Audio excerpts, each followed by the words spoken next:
welcome back to the workshop. I'm Daddy Warcrimes, and we're continuing on the Bookends today.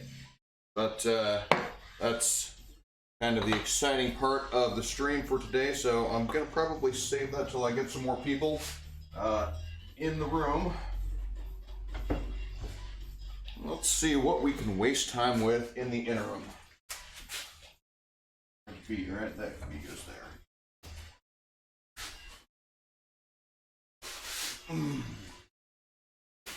Okay.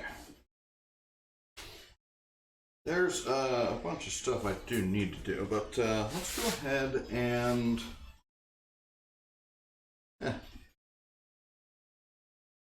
This is kind of embarrassing. I don't really have much to do other than that. Well, I guess that's what I'm doing then.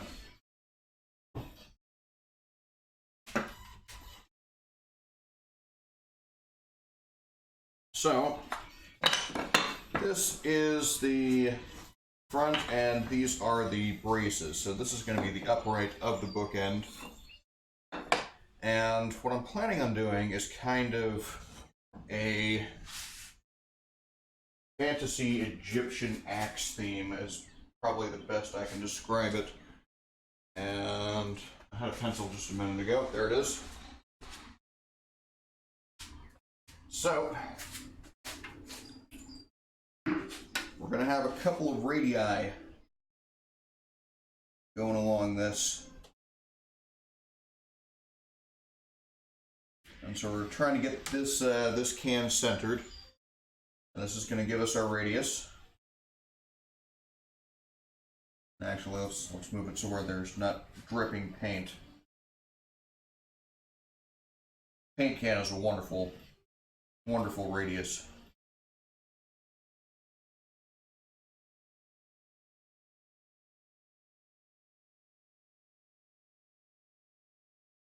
How does that look? We'll cut these corners off, and then that maybe, let's do this. Let's kind of level it out with another piece. And I want this to have a little bit of overhang.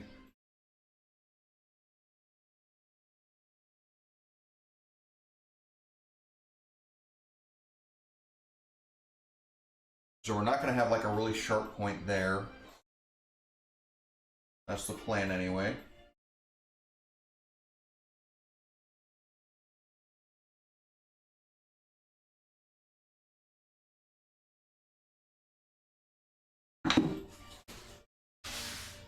Zoom in there. And I don't really think you can see the lines, but just basically a little curve there. Take off those corners, a little curve there. Now, for the brace here, this is a 45-degree brace that's going to be reinforcing it. Going corner to corner there.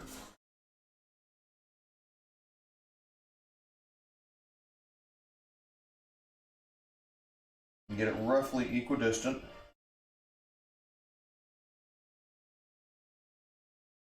Is that going to be too much? That does seem a bit excessive. And let's bring it in a hair more, so call it like that.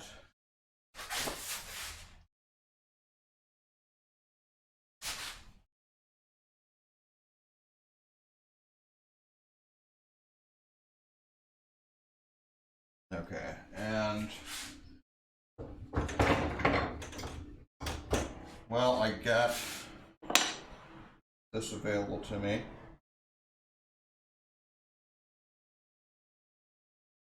Well, actually, let's just do it this way.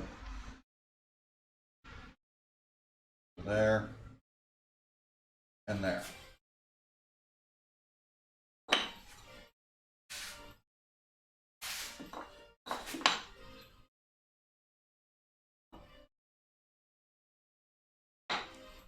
On the inside one or the outside one?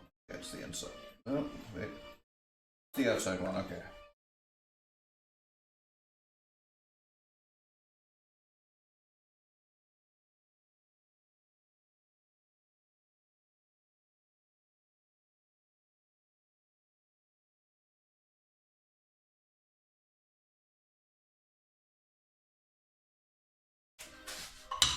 And again, this is just really an experimental piece. So everything we're doing here is more or less to see if it actually works.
Alright, set these aside for now, so just gonna work on A here. And so let's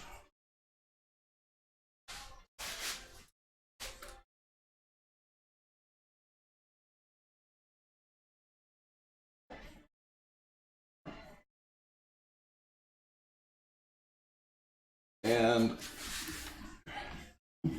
I know I've hyped up the circular plane of late, but we're not going to be using that because it doesn't make a radius this tight. Just do a few relief cuts here.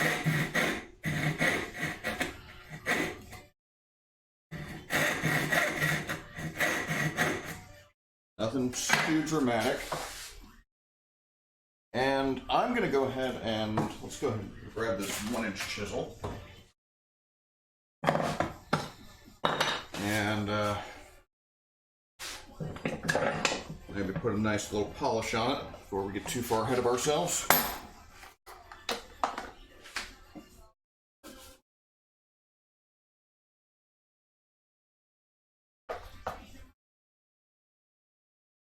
Not sure when the last time I used this guy was.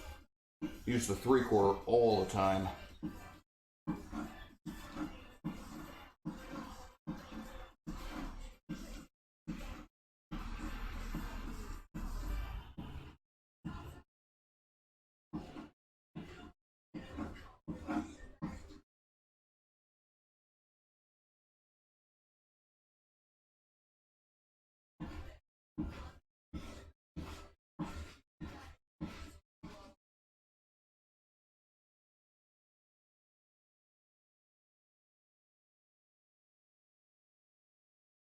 I'm not getting a burr on here.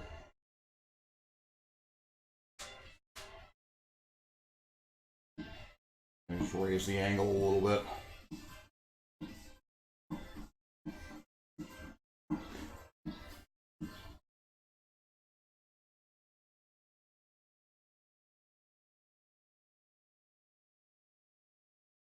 Probably ought to take this back to the diamonds.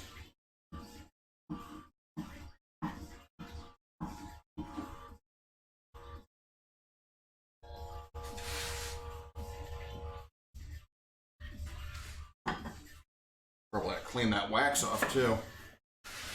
It does tend to build up on occasion.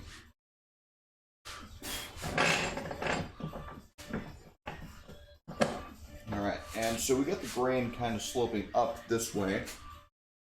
Gonna have to be careful of that.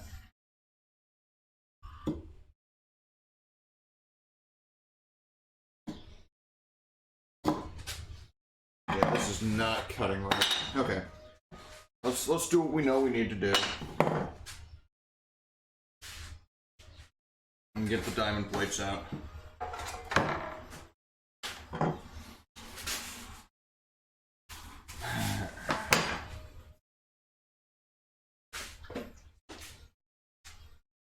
This bottle's almost empty.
Not quite.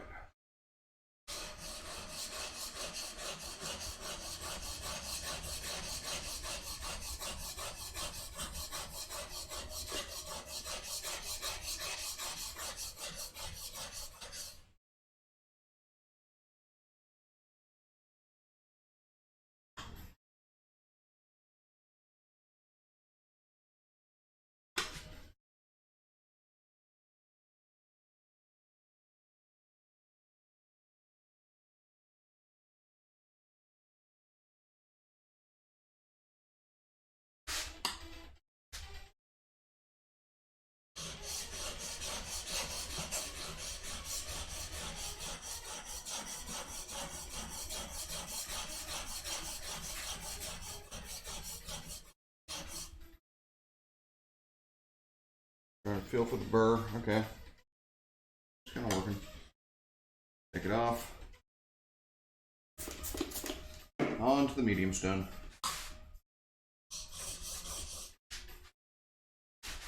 Let's move this over some.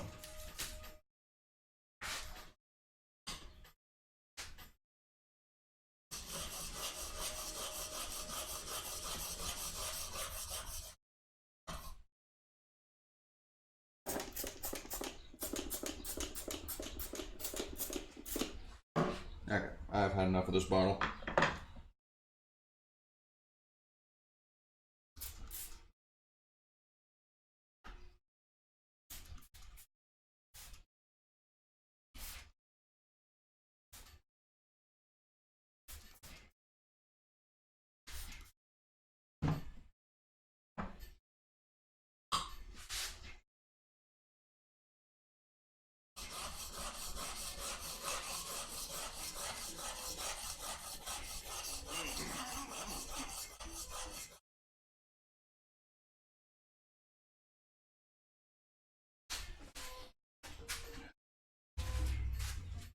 All right.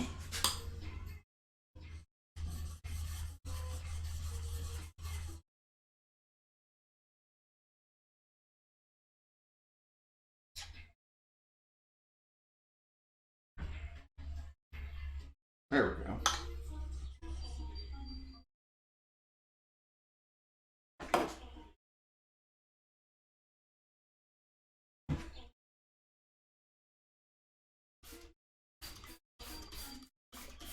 Try and clean these off just a little bit.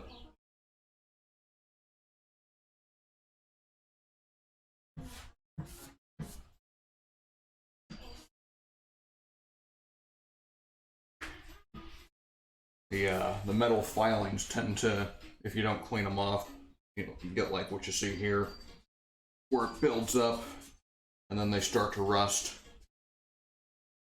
So this carbon steel, and that does rust.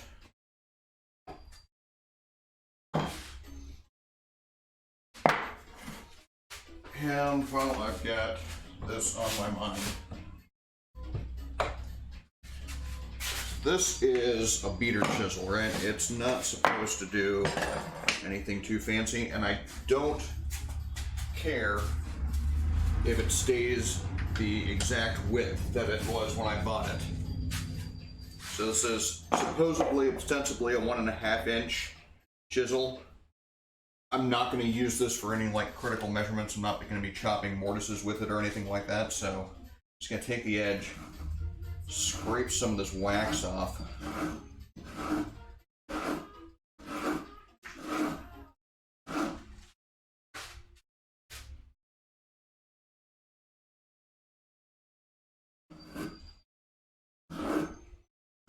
And you don't need to do this all the time, just every once in a while.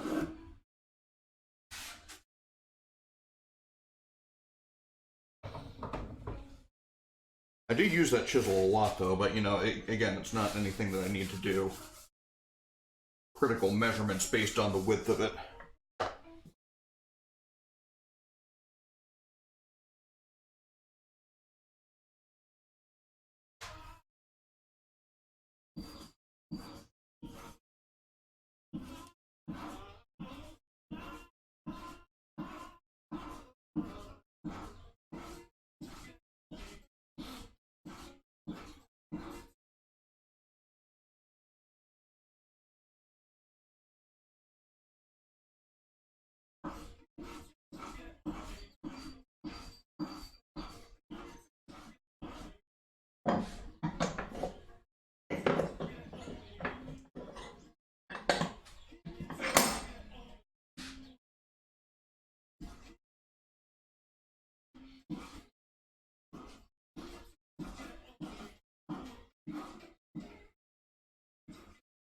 Not too much pressure, just light. Mostly just pulling across rather than pushing down.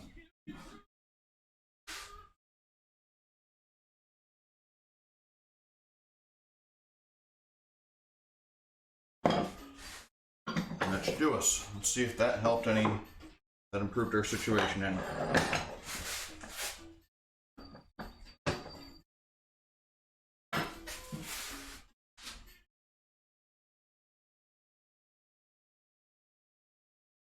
Maybe a little bit.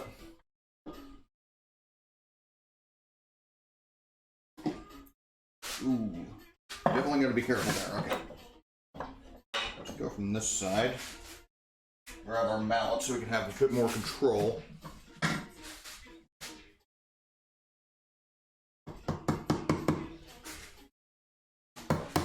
And unfortunately, I've only got it marked on this one side.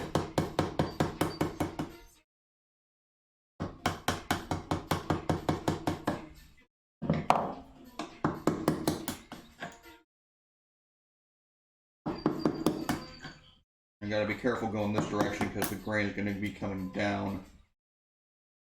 I'm just gonna have to go back and forth just to be very careful with this so we don't blow anything out.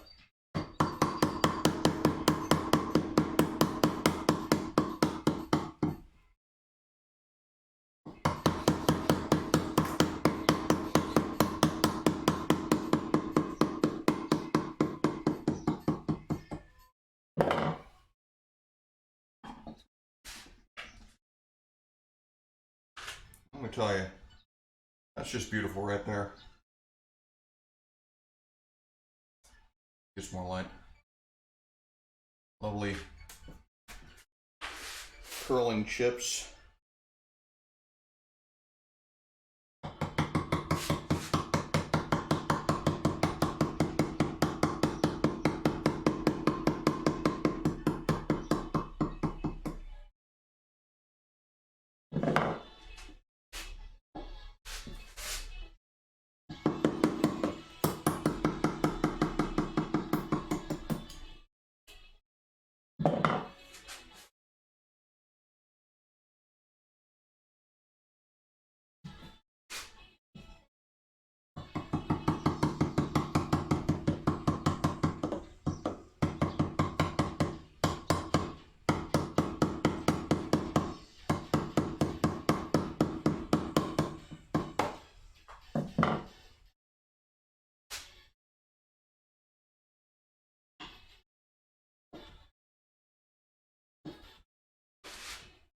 probably going to end up doing the final bit just here with some sandpaper.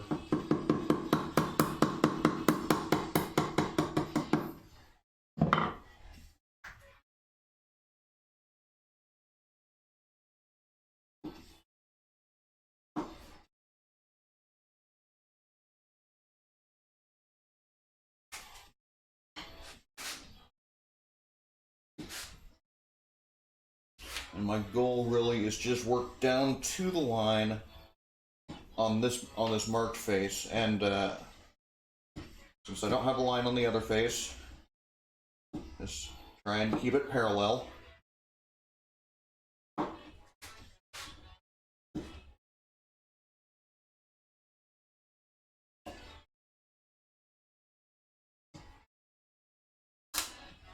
Oh. That could be bad.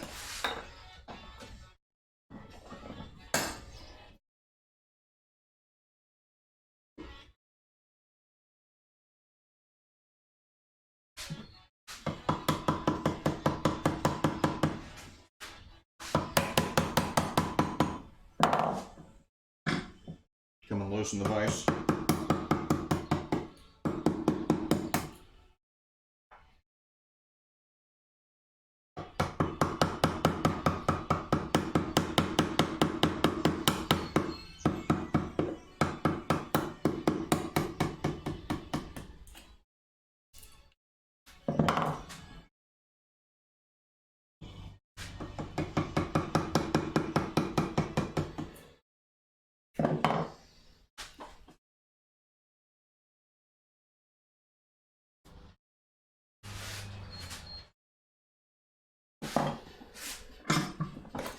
Try and see if I can actually see my line anymore.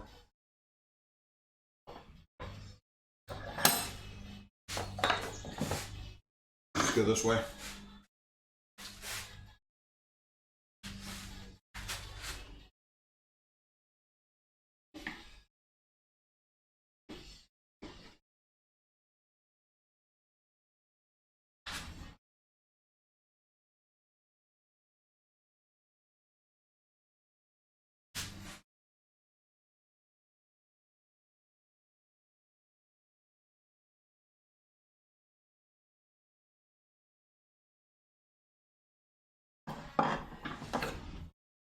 It's looking fairly good. We're doing the inside diameter here.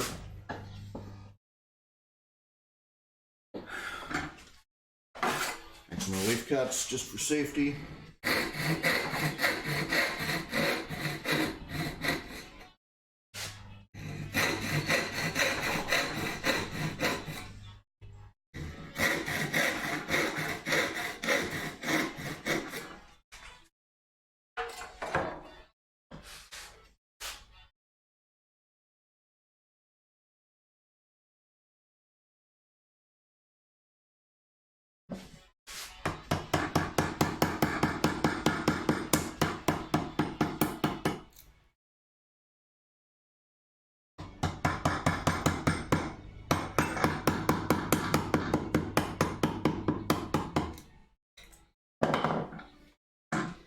So much you can do with a chisel. And just a chisel. It's amazing the kind of work you can accomplish like this. You gotta know a little bit of technique, know how to get from where you are to where you're going.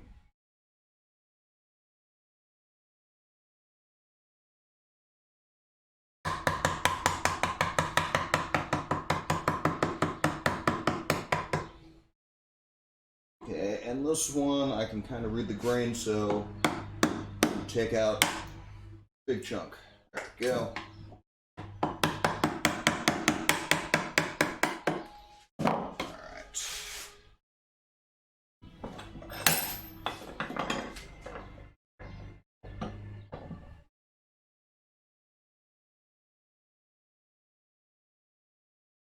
And this is going to give me a little bit of trouble, just because of the way the grain is working, because it's going uphill towards me.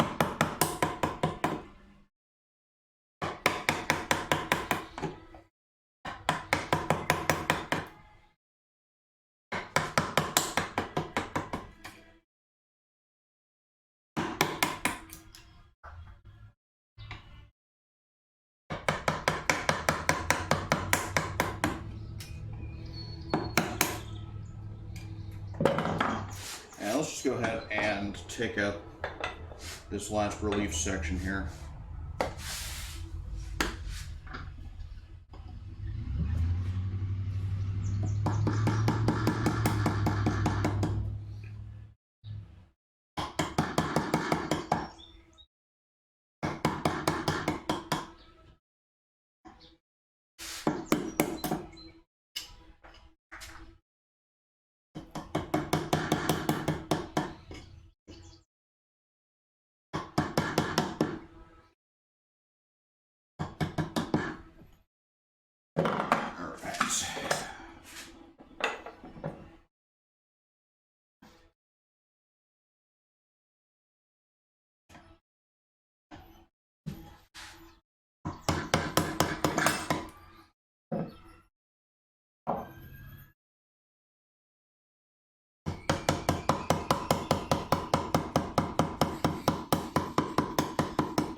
Just try to bring this in closer so you might be able to see what I'm actually doing here.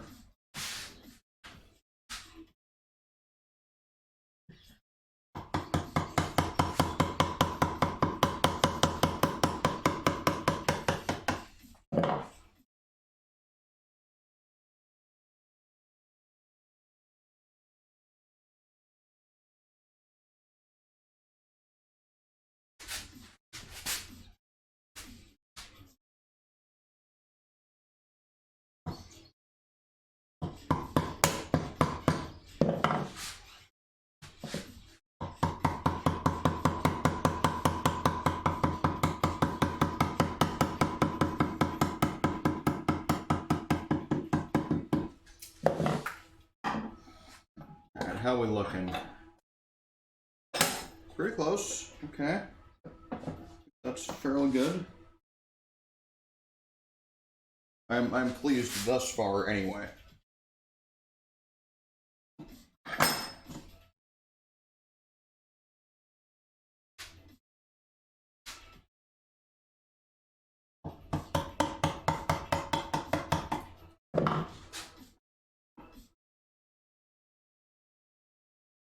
And tricky part is going to get to getting this bottom of the curve going.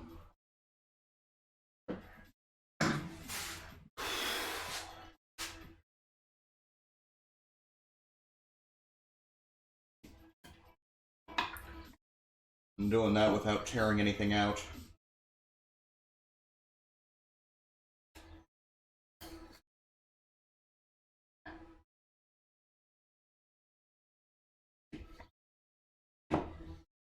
And I'm seeing less and less of the grain structure, so it's, well, because I'm cutting the grain structure out. So it's kind of hard to see which way it's going to go.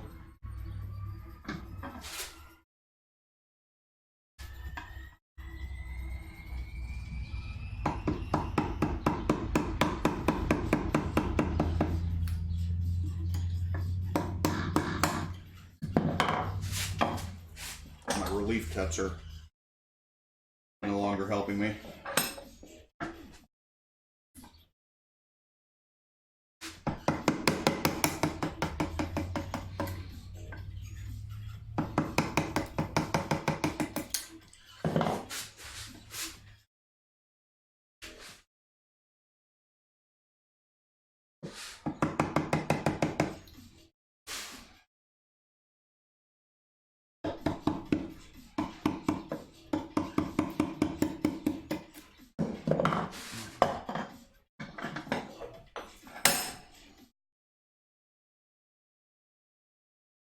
Yep.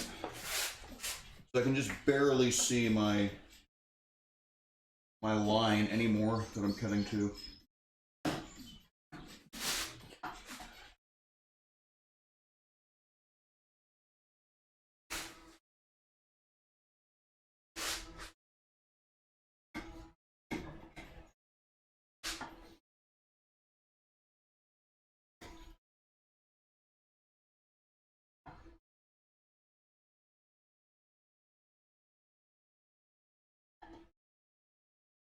You know what I may end up doing? Well, that's pretty close. What I might end up doing is maybe just grabbing some sandpaper. Maybe tacking it to the outside of this can, just using this can to get that final radius. I think that'd be a pretty smart way of going about it. But I digress. Let's move on to this monstrosity here and see if we can't beat it into submission. All right, relief cuts, as always.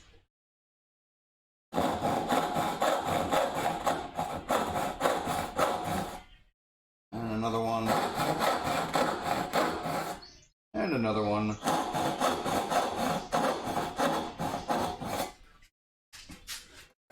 Well, let's just do some more while we got the saw out.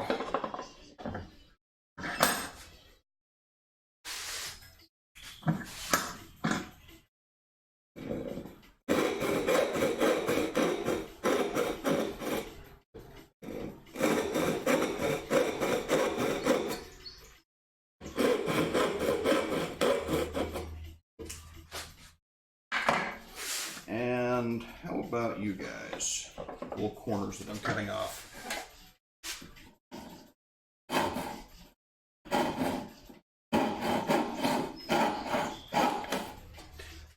Actually, honestly, I don't need to worry about that too much. So let's just go ahead and take it off, corners off with a chisel.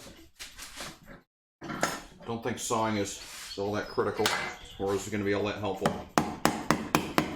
Chisel is faster. Nice and tight in the vise.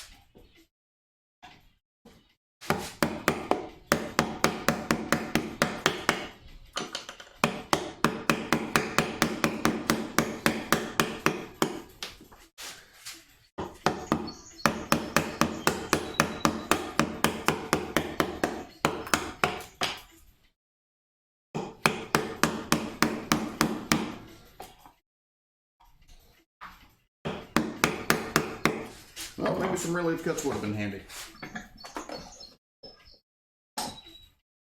Let's grab dovetail saw.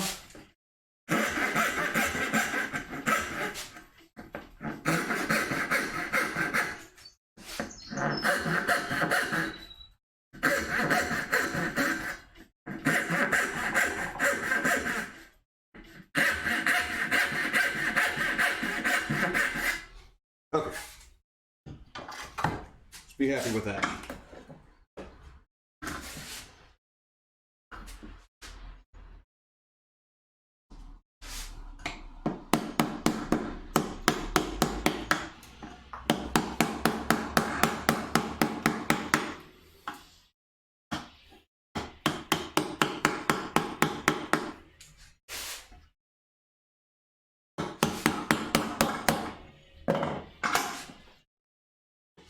Where do I get my chisels? These ones are Wood River, so I got these from Woodcraft, which is a fine woodworking store. And of course I got a set of beater chisels, Buck Brothers. These are from Home Depot. And they work just fine. These ones obviously are a bit nicer, more pleasant to use. Maybe the steel is better. Not really sure. But yeah, they're more pleasant for me to use. I like the handles better. I like the length of the blades. Lets me get a bit better purchase on it. Welcome back, by the way. Good to see you again.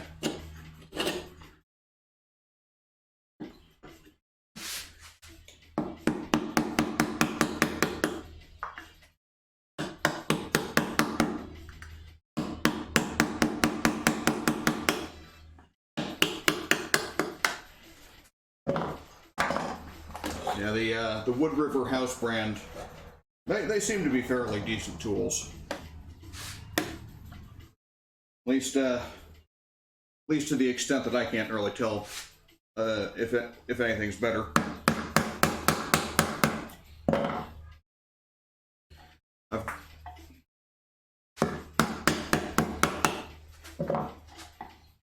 You know, I trust that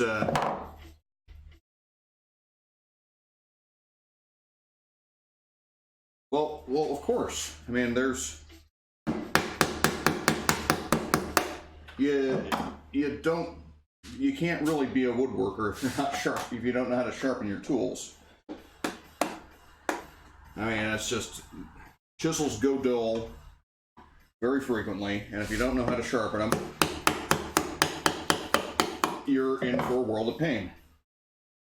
Because they're not going to cut right, and you're just going to frustrate yourself. Now, I can kind of see sending your saws away for sharpening, because that does require a bit more specialized equipment.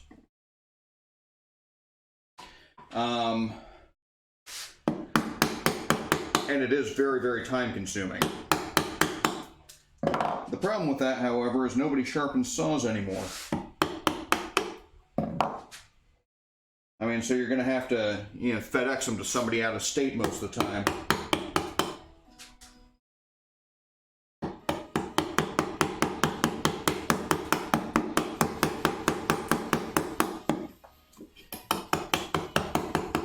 I saw an old photograph, black and white photograph, that I have no idea what era it's from.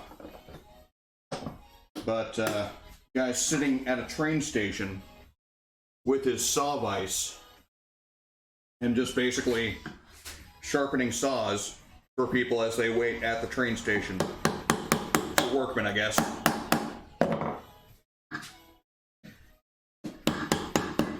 So I imagine sharpening services used to be a lot more prevalent. And I would suspect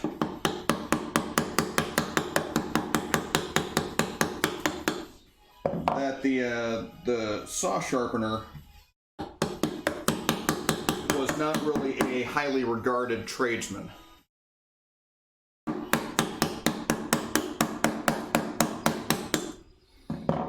But I could be mistaken about that.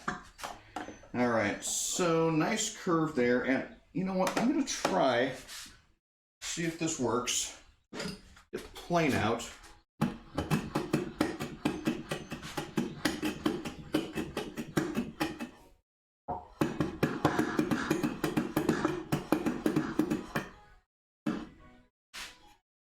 It's not making a very smooth cut.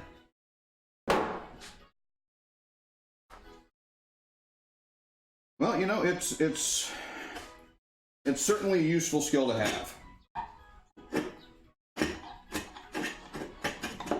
And it's kind of funny how many of the trades have become hobbies. So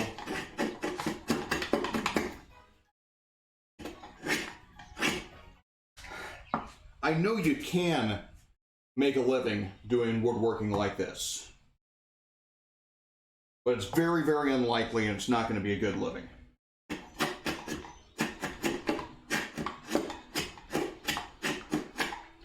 And you would really, really have to work at it. And you'd probably need some kind of support structure to provide for you as you're developing your skill.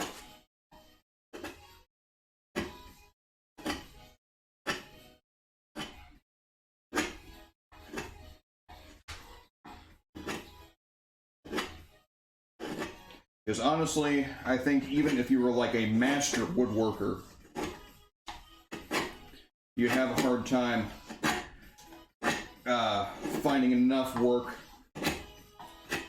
to meet basic needs if you were doing it the hand tool way. Now, mass produced, you know, if you got a factory, sure, you can make a living working in or running a factory.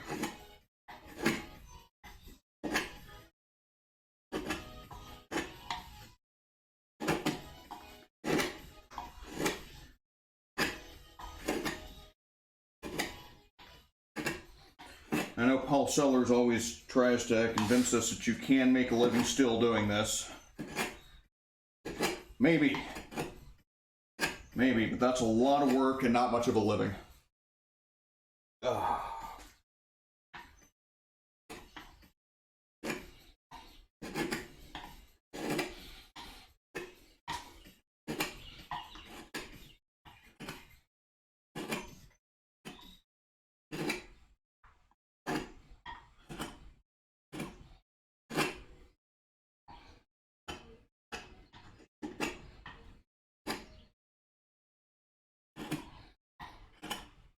And hopefully the apex of the curve is actually going to meet here.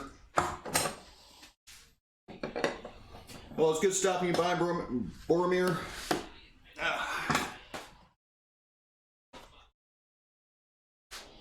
And I'll see you later.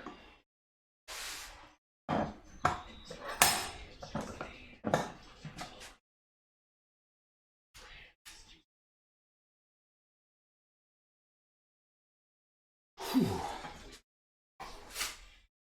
Can't decide if it's heating up or if I'm just working hard.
And going across the end grain here as I reach the apex of the curve.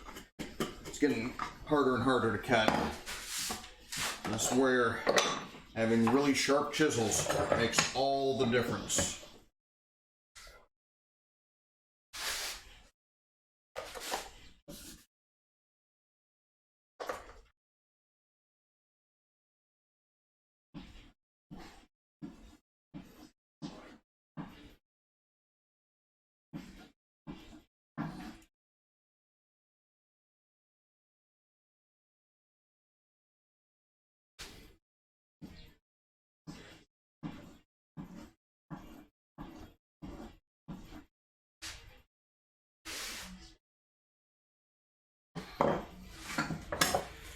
Right.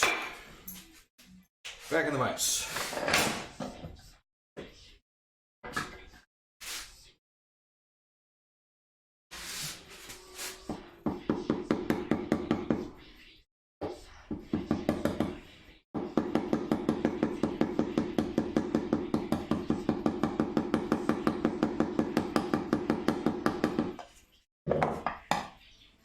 So, move the camera over. Is that somewhat visible? Hope so.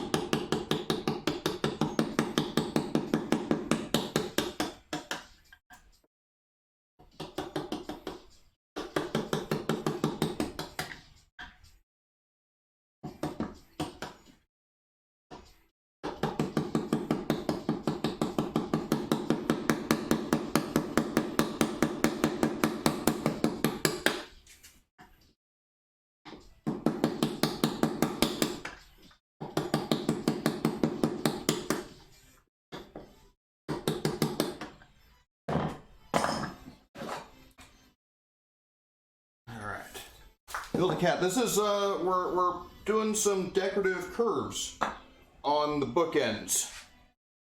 So, drew some arcs with a paint can, and we're just chiseling them out then. I'm hoping it's going to look okay.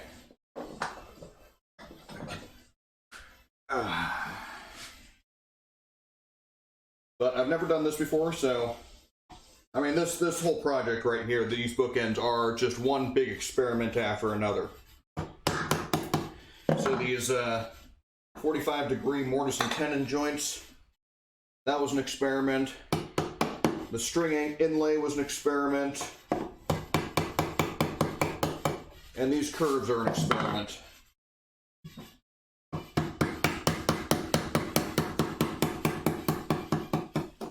So how you doing on this fine day, Bill?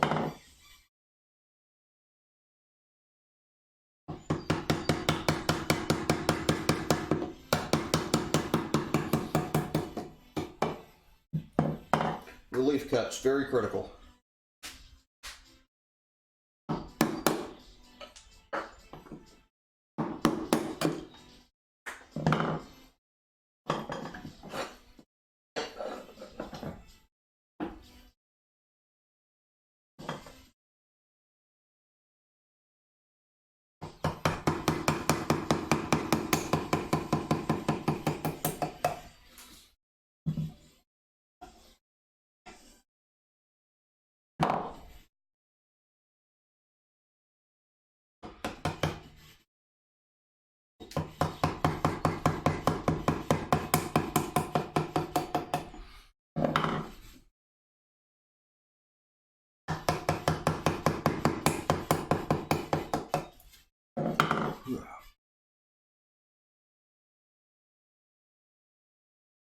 This does require a fair degree of concentration just to make sure I'm not going over my line.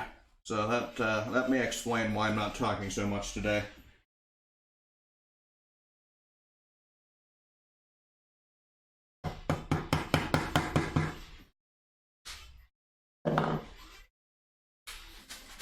Kind of have to lean over this to see what I'm doing.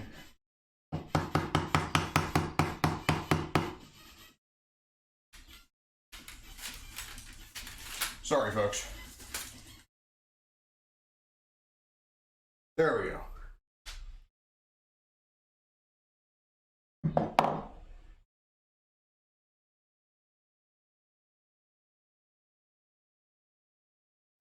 Okay, so yeah. Normally, for a power tool thing, you would maybe use you'd cut the rough curve on a bandsaw and then take it to a spindle sander.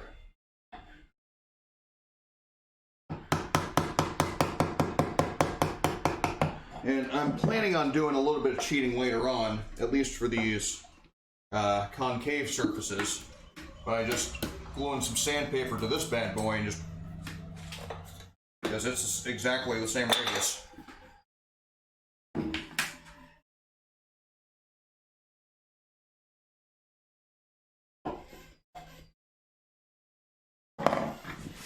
All right, looking good there.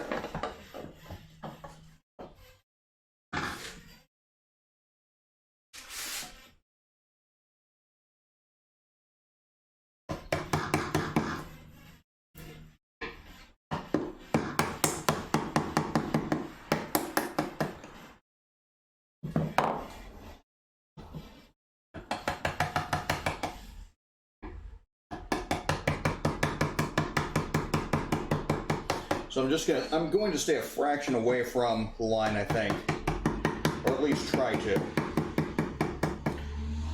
in order to make that sanding worthwhile.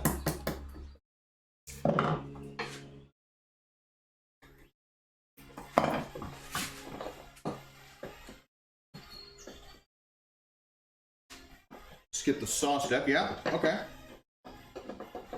So it's kind of like a, well, you already said it's like a plane of sorts, cheese grater.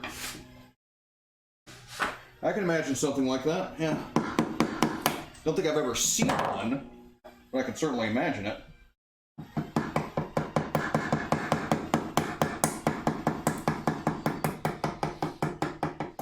I know a lot of guys will use their drill press more or less in the fashion of a spindle sander.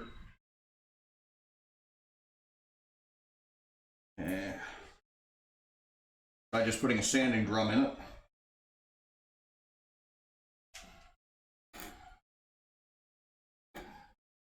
And there's a lot of things you can do with the drill press, if you have a creative enough mind.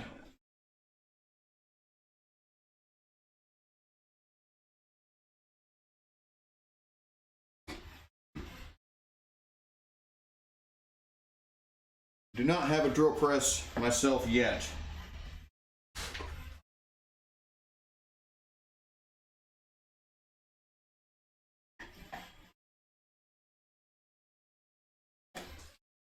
Do have a wide selection of Ryobi cordless drills, though.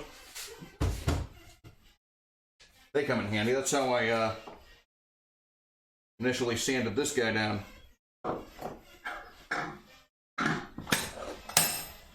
Because everybody needs an awl. And my sharpened screwdriver just wasn't doing the trick.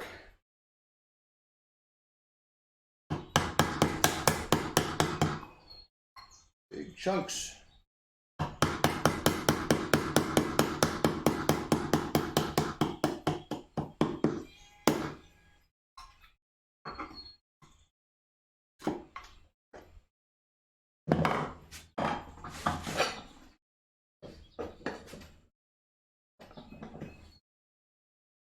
Now that's not just about everything you could ever possibly want at Woodcraft.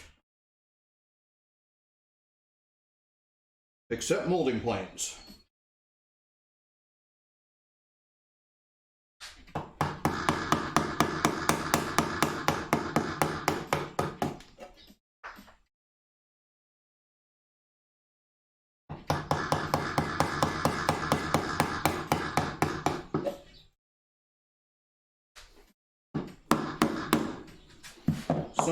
Someday I'll have myself a set of molding planes. At least hollows and rounds.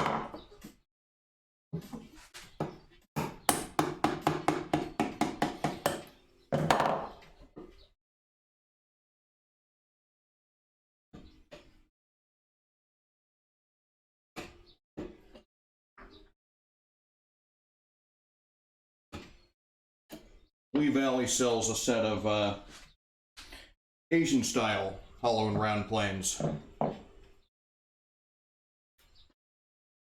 Yeah, many things you don't know you want until you saw it. To be quite honest though, going into Woodcraft, not so much, because they cater mostly to the power tool guys.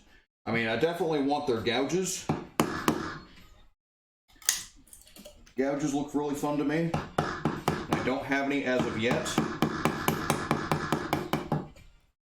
But yeah, I don't need router bits, and I don't need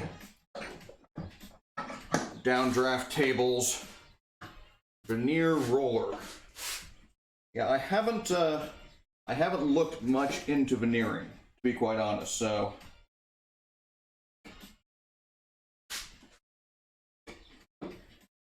I definitely haven't looked into the tools. I mean, so far, pretty much I'm just making as many projects I can out of solid wood. Or plywood. Plywood works too. That way they do the veneer for you already. You don't have to worry about it.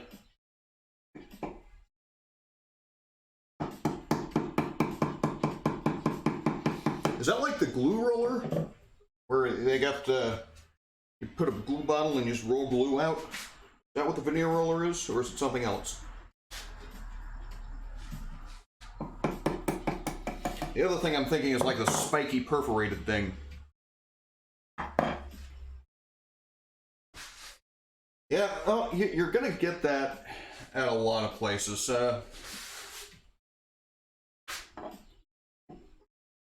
It's an attitude that I understand, I just disapprove of. It's kind of a protectionist kind of mentality. It's like, we want our special thing, to be special to us only.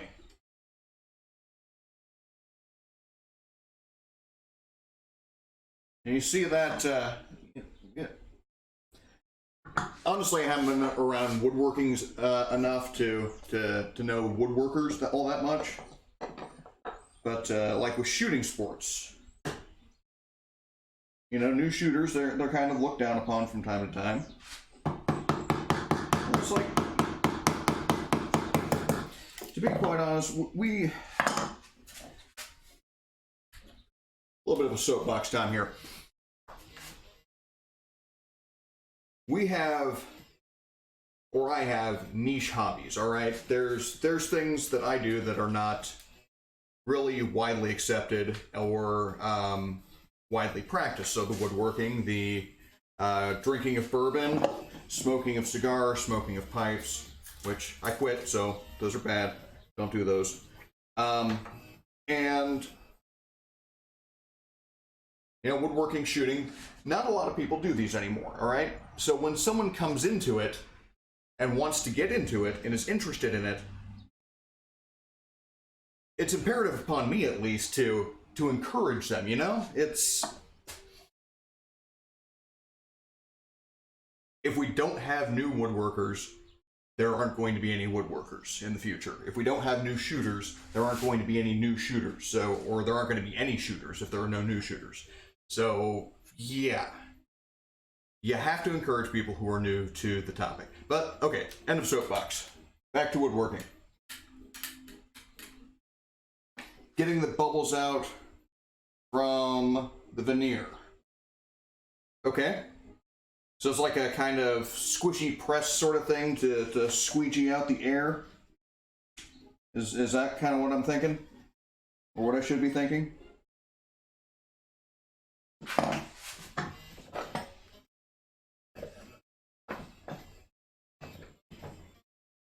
Now, is chainmail a fashion statement for you, or is that something you build?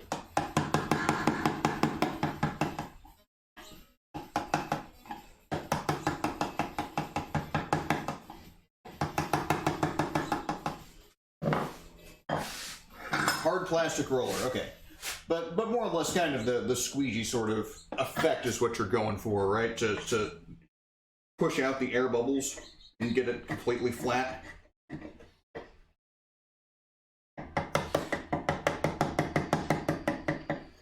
think that's what they do with auto tinting, glass tinting as well.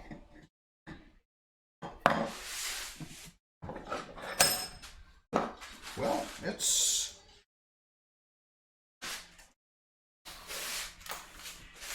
what I was going for. But I'm not sure if I like it. Go ahead and get the base in.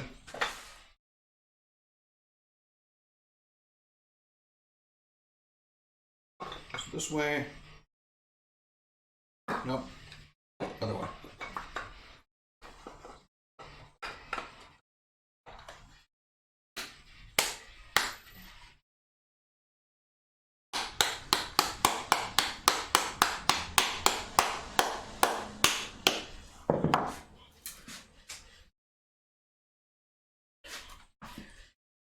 No, that's what I intended it for it to look like. What do you think, Bill?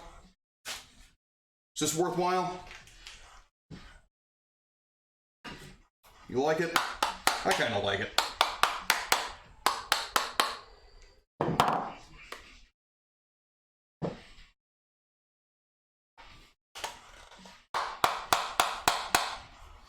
Probably wouldn't pay a lot of money for it, but I like it.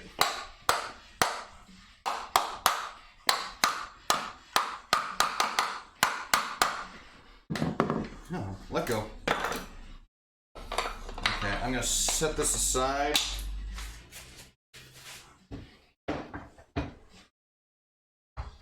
And we'll get started on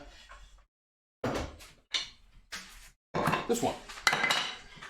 I've already got this marked out too. So we won't have to bring the can back out.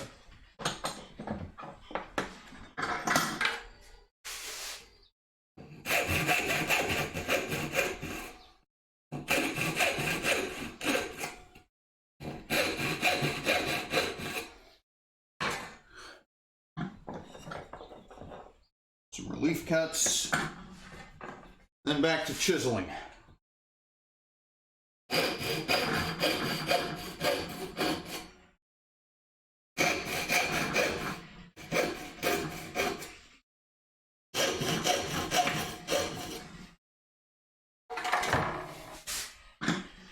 And before I get too far ahead of myself, it's time for another polish of the bevel, which is not a euphemism for masturbation.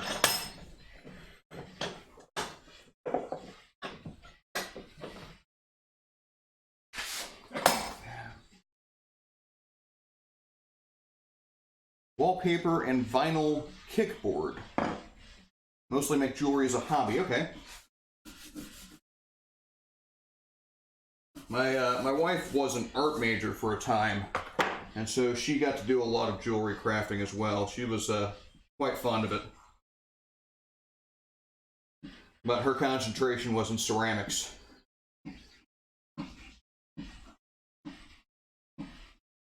And I think ended up getting a degree in criminal justice.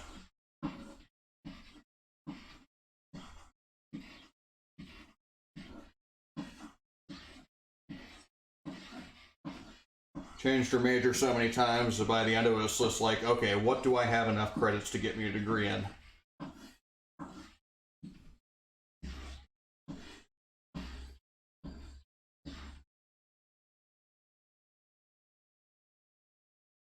Scale mail inlays without the lays. To be quite honest, I have no idea what that would be. Did you misspell inlay, or is inlay an actual thing?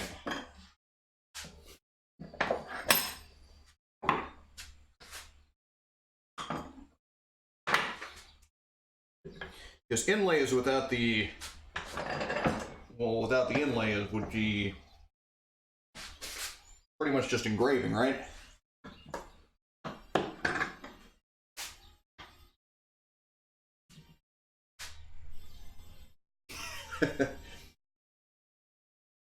It's alright, Bill. This is not a competition.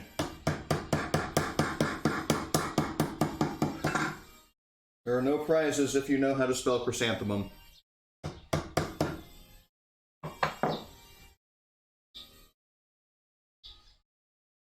It is a cat face.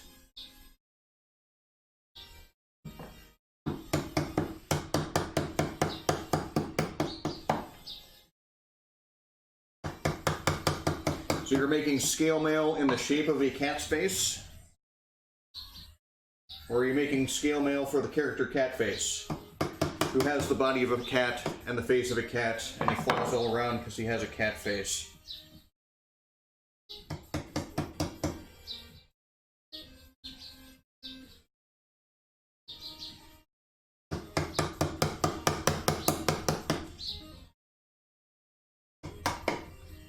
I'm not sure which one you're saying yes to. So I'm going to assume you're making scale mail armor for Catface, which is a brilliant cartoon if you've never seen it. Anodized colored scales. Okay.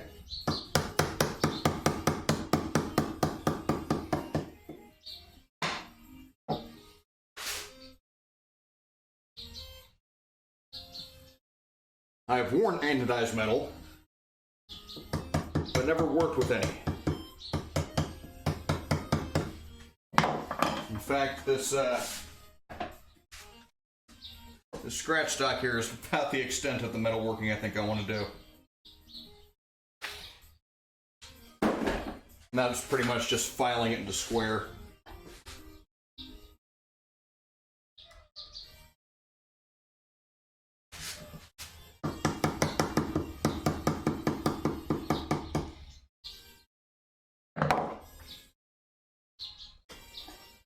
With the formal, more formal, I should say, military insignia, we used to have everything just brass or, you know, some kind of chrome silver material. And you would have to spend quite a bit of time polishing it. And you'd have to polish it every time you wore it.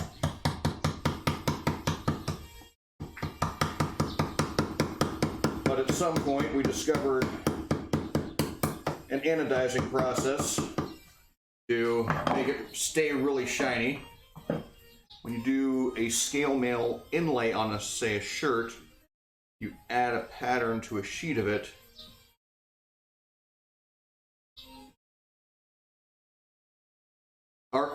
Do I have links disabled?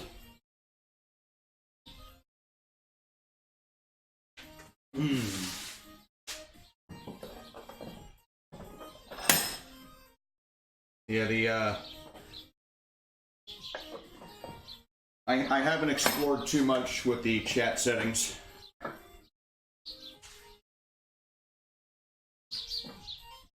But if you can post a link,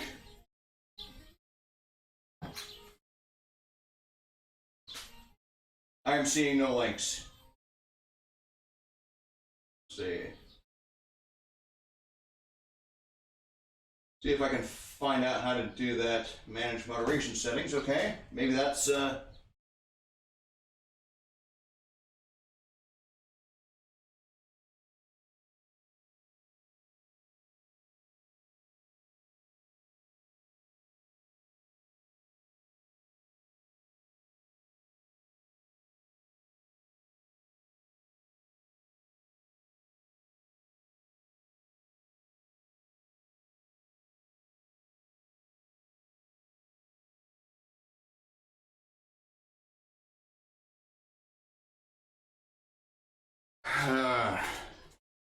well, I'm gonna have to apologize, Bill, that I can't figure out how to change the chat settings to allow links.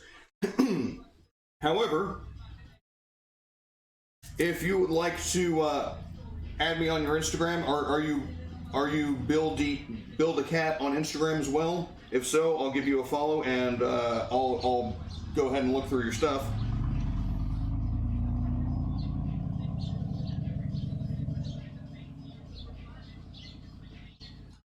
Yeah, it wasn't intentional that I disabled links.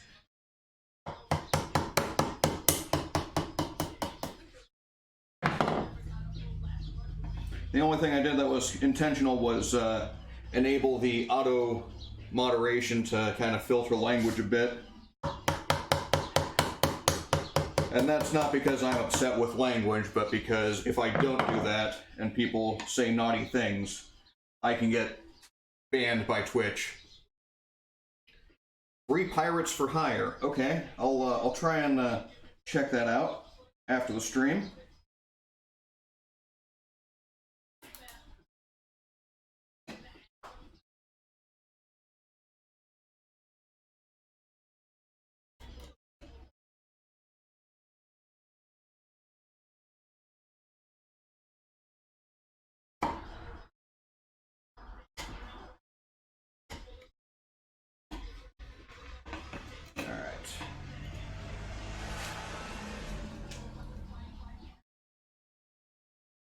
Pop these off. There we go.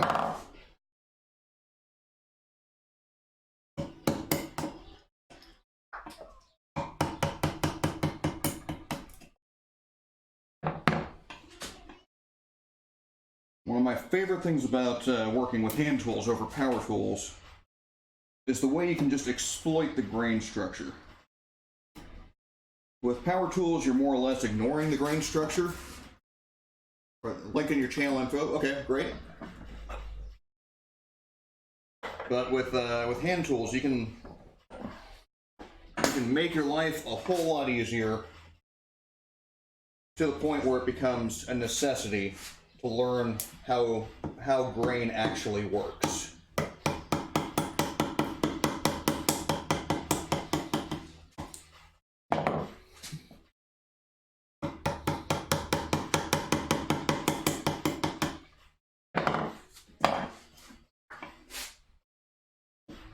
There is some really terrible music on this Twitch playlist.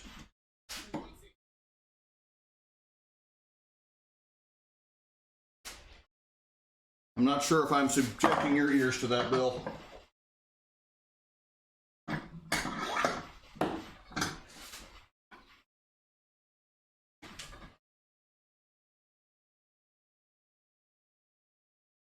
But Twitch has this playlist on Spotify of songs that they've pre-approved for use on stream without royalty interference,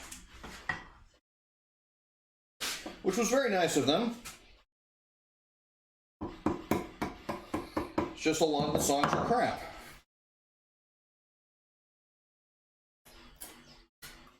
So I'm trying to go through them and just identify songs that I find palatable, at least, and add them to a playlist of my own. Oh yeah, that's probably the compressor actually at work, or the noise gate.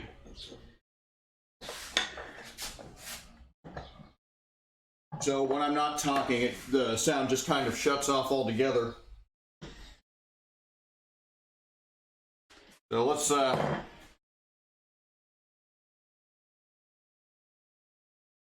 just turn it off. Because I don't like it. It's not doing any good for the stream. So I had it playing when I had my waiting to start screen going on. I think that's probably a better application for it.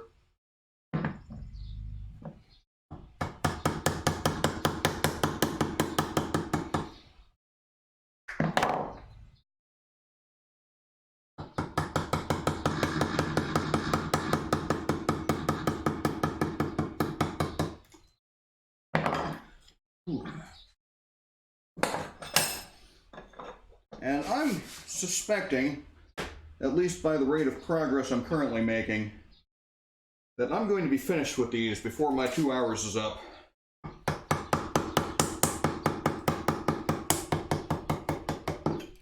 So that probably means I'm going to have to find something else to do on stream. If you have any suggestions, feel free to mention them.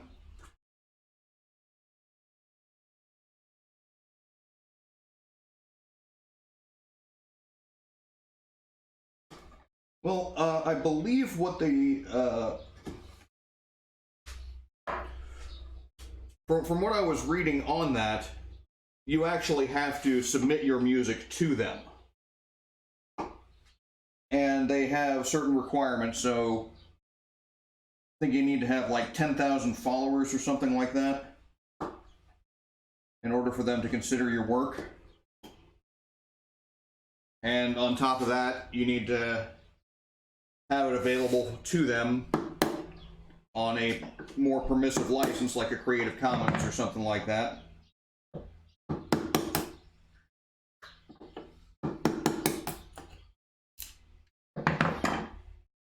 Which, it may simply be the fact of lack of artist interest in the program, rather than Twitch's efforts.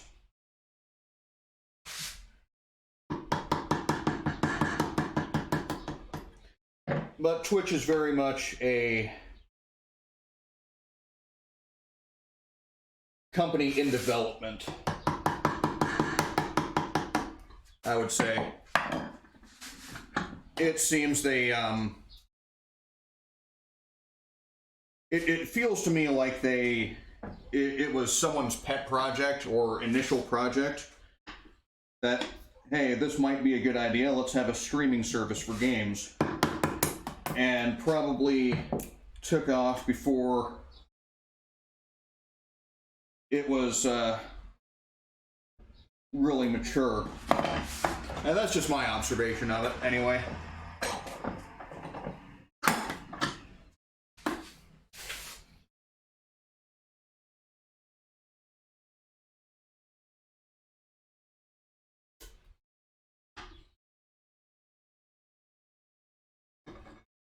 When I first started learning like database design,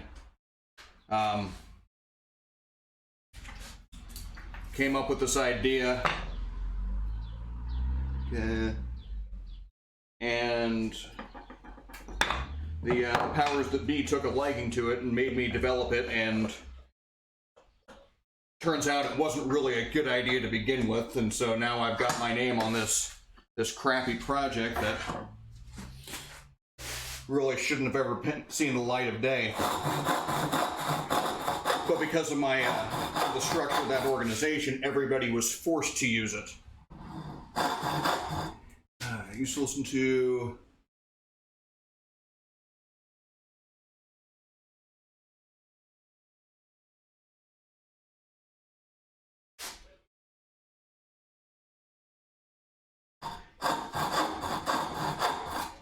the rules are different, but to say that it's completely legal to do that without compensating the authors, that's simply not true.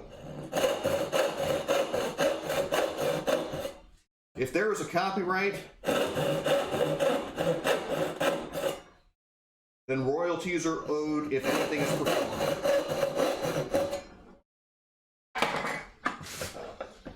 And I probably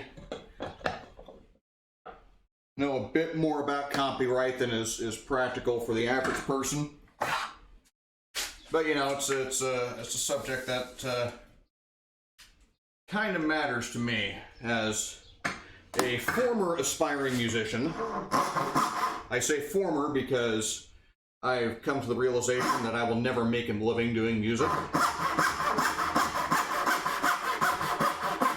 And as a YouTube creator, I guess you could call me, and now as a streamer.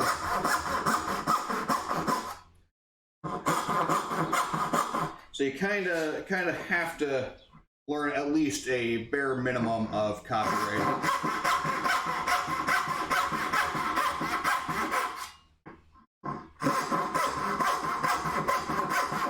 Like if I record a cover of a song, then I owe copyright royalties to the author. Say I put it on YouTube. Based upon the number of times it's viewed, then I would owe a certain amount of royalty to the author of that song, despite the fact that I own the copyright of my recording.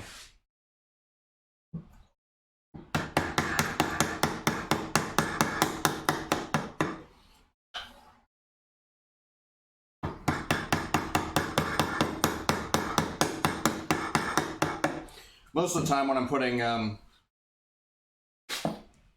music on my videos, if it's not something I cover or something that I wrote myself, and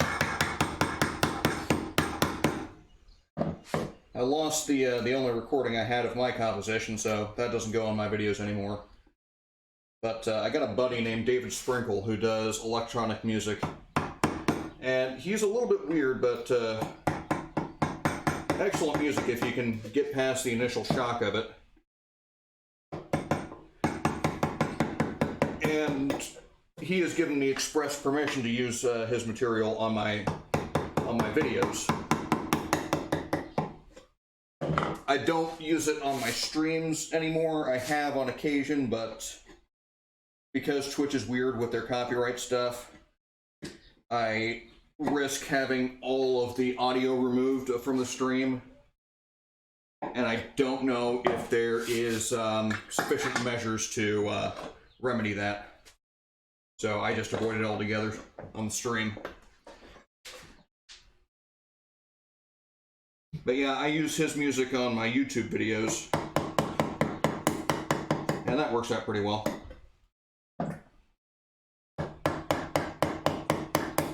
I have gotten some content ID from it because he's released his stuff on Bandcamp, and therefore they process the algorithms on everything that's uploaded, including small-time composers like him.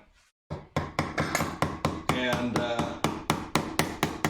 they said, hey, we found your music to have our copyrighted material, so we're claiming it.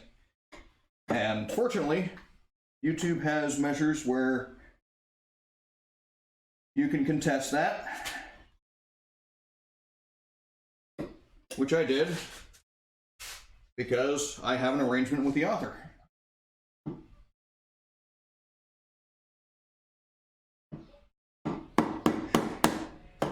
Yeah, I think you're right about that.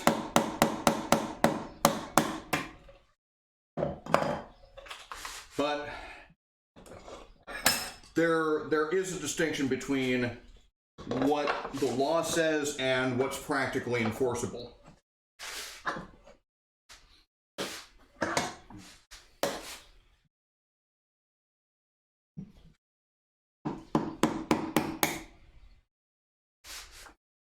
I mean, if you want to get technically speaking, whenever you go out to the club and there's a DJ spinning records,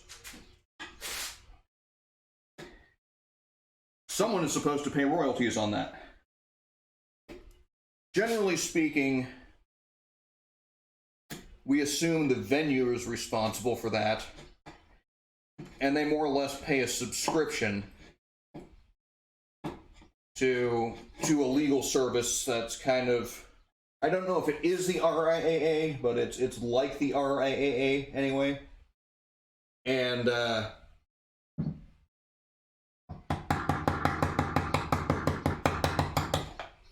you basically pay that, and they distribute funds based upon current play patterns of different songs. So if your song is played X percentage of the time, just in general, you will get X percentage of total revenue from this service.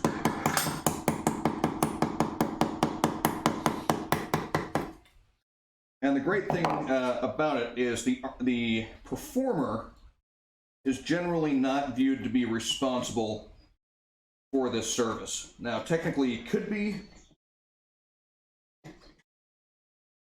but generally speaking, we impose that upon the venue rather than the performer. And so when I was in a band doing mostly cover songs,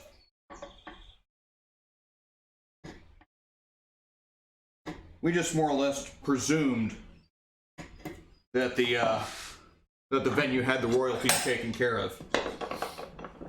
We never asked, but we just kind of assumed, because that was standard practice.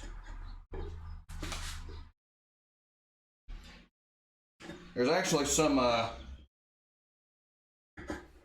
they will actually have spies of sorts to go to different music venues and try and report on misuse of copyright or lack of royalty. So if you're a venue and you're known to have live acts that play covers, they might send one of their spies in to kind of assess you for fees.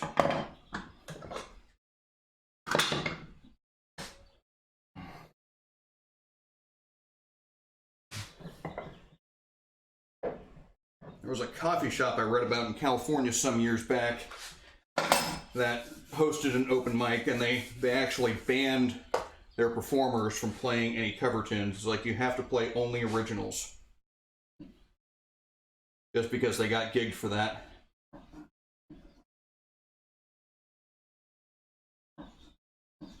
Of course, when I was playing in the band, we used to play in small towns in eastern Kansas, so I doubt any of those lawyers wanted to even go there.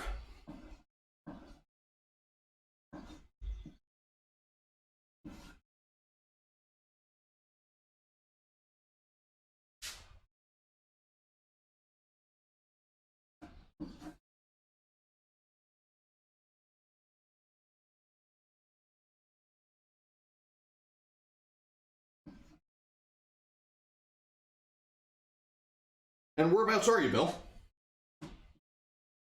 Sounds like it might be a Europe thing.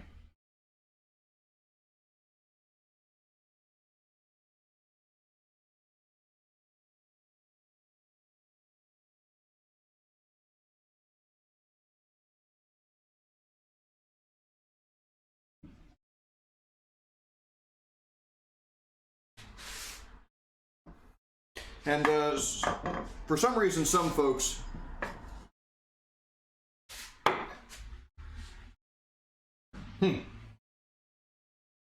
I have never seen that a problem anywhere else.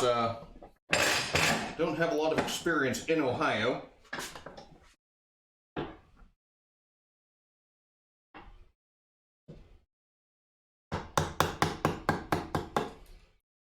But yeah, a lot of times they will specify that, because, you know, copyright, it's a contract between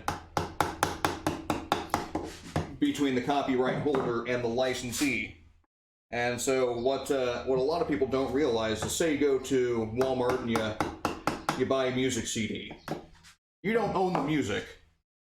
You own the disc, and you are licensed the music.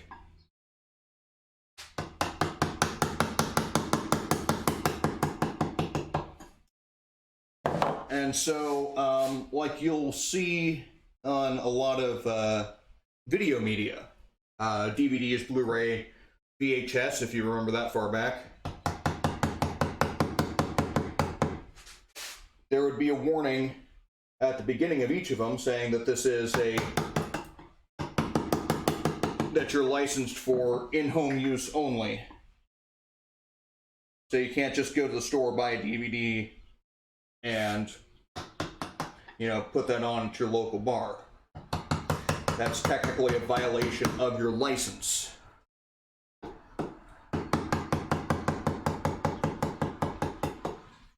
I don't know for certain how that would work for broadcast. I know broadcast does their own kind of thing. But again, that's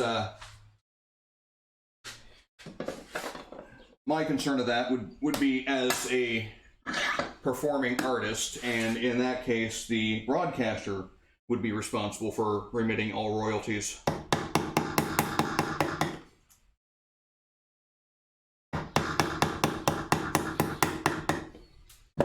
You come here for woodworking, you start learning about copyright law.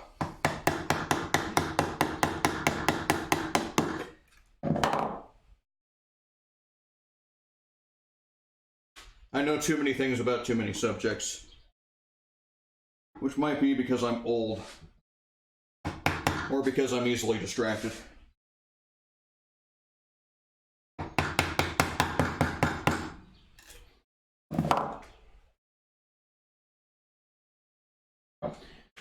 Let's see if we can maybe get a bit of a different angle.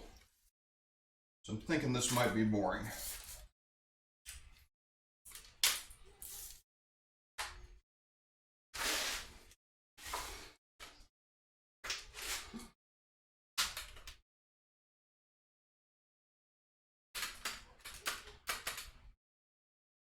Sorry for the motion sickness.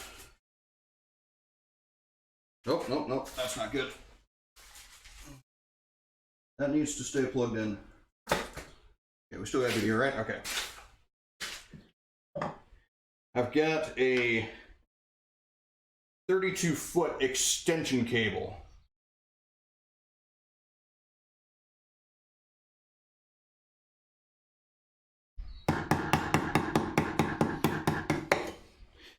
Yeah. Well, again, there's what the law says, there's how the lawyers try to interpret it in order to get money, and then there's what's practical to enforce.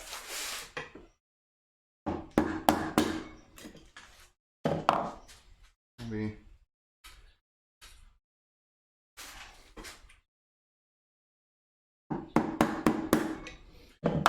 And those don't always meet, at least not happily.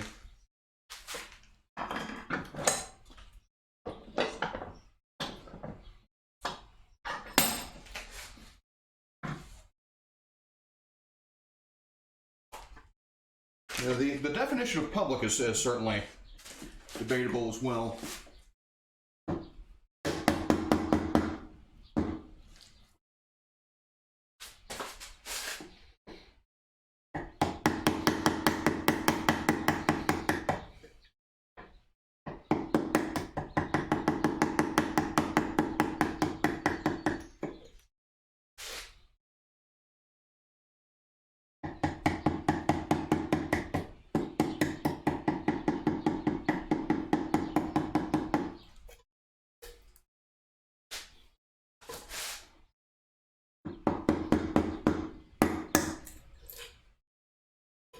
And of course, there's a lot of things that people think are against the law that aren't necessarily. Scare tactics to get money, yeah. Are you familiar with the term patent troll?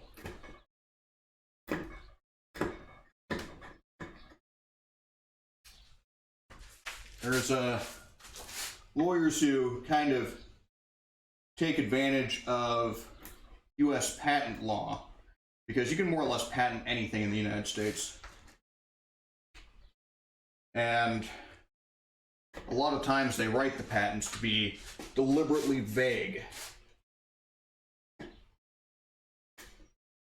And this is becoming particularly prominent with frivolous patents and copyrights. Particularly prominent with the tech industry. So someone has patented that if you do it on a phone or a touchscreen.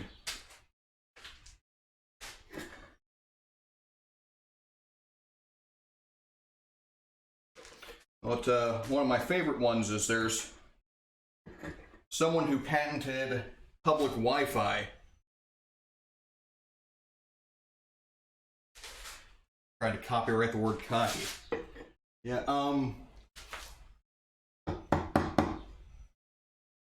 I believe there's someone who owns a patent on using a laser light to exercise your cats.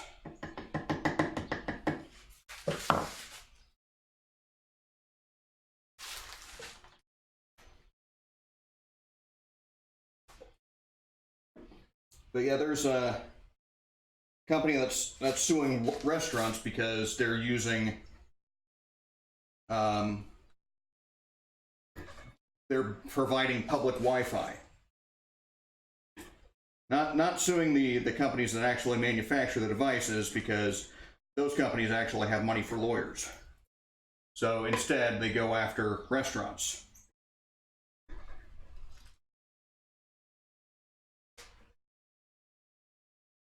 And more or less, all they're after is these small lawyers' fees to settle it. They're not actually after any fines or any judgments. It's mostly just pay us a fee and we won't take you to trial.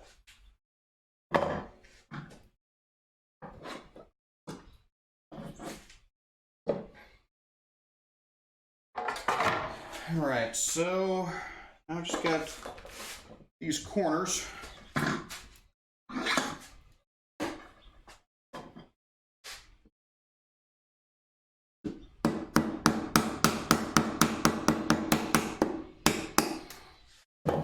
That's probably not a great camera angle for this one, so I'm going to go this direction. That's actually really dark, isn't it?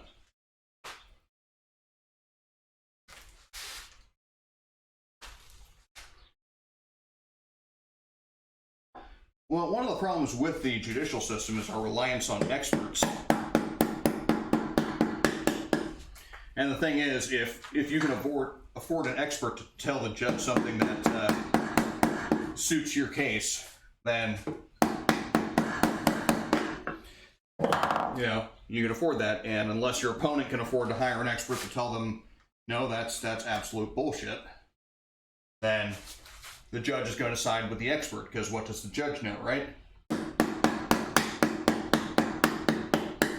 And that's why we have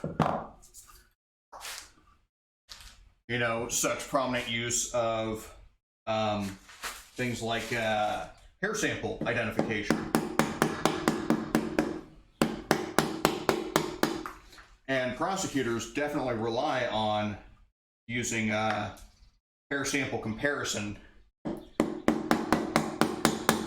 in their cases. And to be quite honest, the science behind it is complete bunk.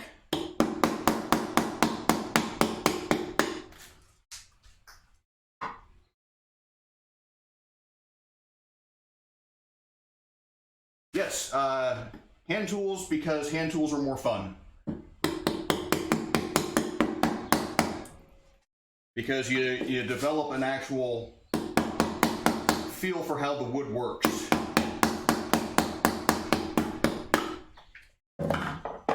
Now, there are some cases where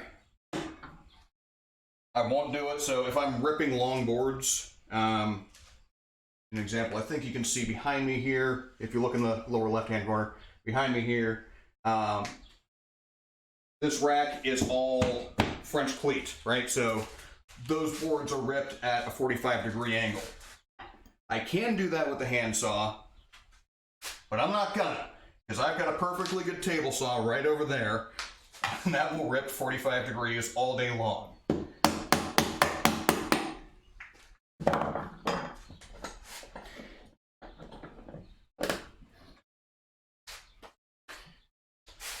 Even your most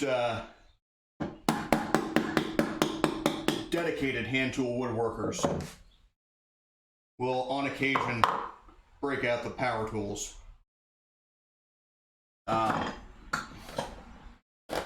Shannon Rogers runs a YouTube channel and actually has kind of an online school, Renaissance Woodworker, I think he calls himself. And he does hand tools. That's what he teaches. Teaches hand tools all day long. But he's got a bandsaw, which is occasionally known as the Neanderthal's apprentice.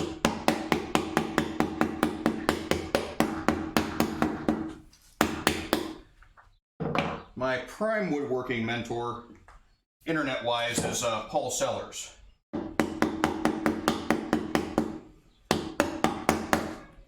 And he absolutely advocates hand tool work.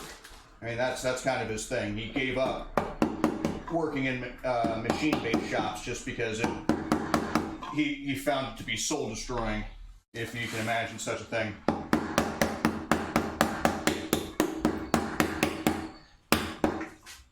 When you start relying too heavily on the machines, at least in his opinion, you stop being a woodworker and you become a machine operator.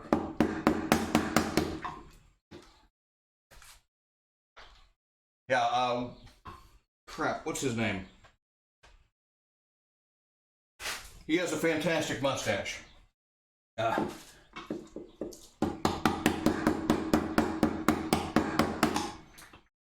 actually never saw that show on PBS. But then again, I stopped watching TV a long time ago. Roy Underhill, yes, very good.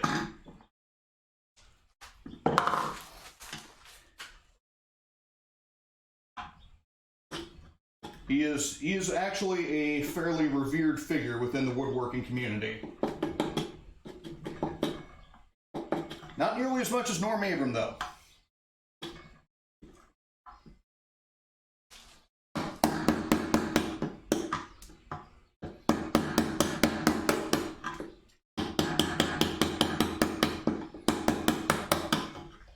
Norm Abram was a guy who, his whole thing was, I think he was really one of the first to try and bring fine woodworking to the common man, if that means anything to you. I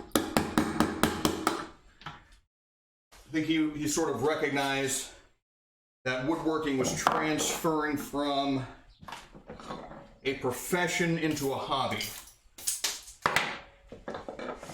And so he took a lot of these really fine pieces and simplified them. Yeah, Norm is definitely a machine woodworker, but he was a good one as well.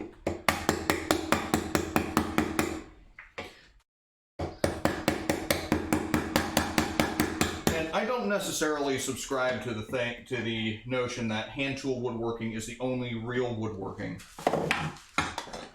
I'm starting to feel a little bit dull here.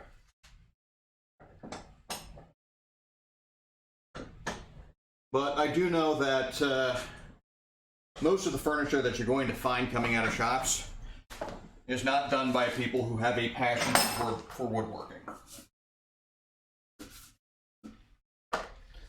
Okay, you do have quite a few people who are going to make fine furniture, but most of the furniture you're going to find doesn't come from those guys.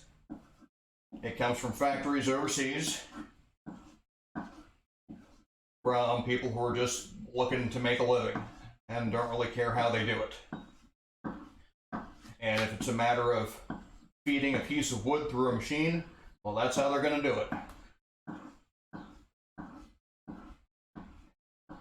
But yeah, Norm would take these fine pieces of furniture and simplify them to the extent that you know, anybody in a garage shop with a table saw could probably figure it out. And, you know, just make woodworking more accessible to the common man. And there's a good number of YouTubers who do that now. Steve Ramsey. Yeah, it's a leather strop with chromium oxide. Leather, I think, is deer hide just based on the texture. But it came from a scrap bag from Michael's, I think.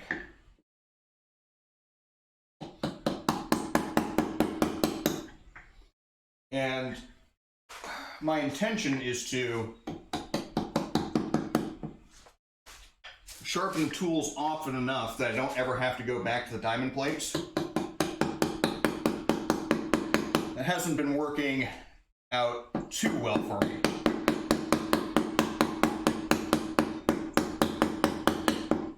But, you know, well enough, I suppose.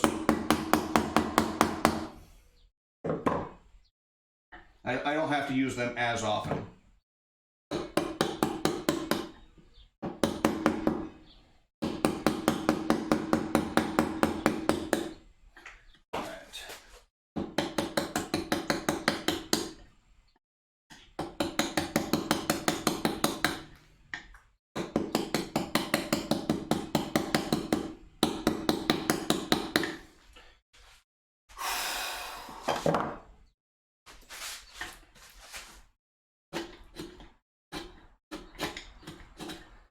Folks, I'm going to have to take just a brief break here because I need something to drink. So let's see. No, don't do that.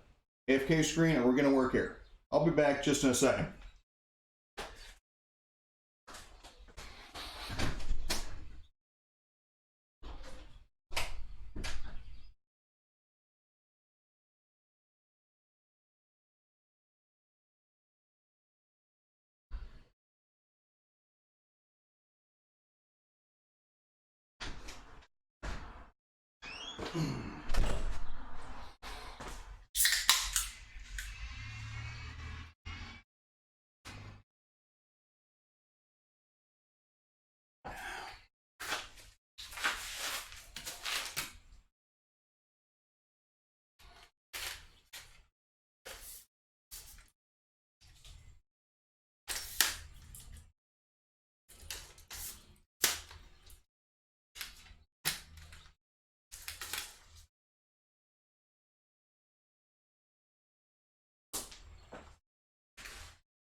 All right.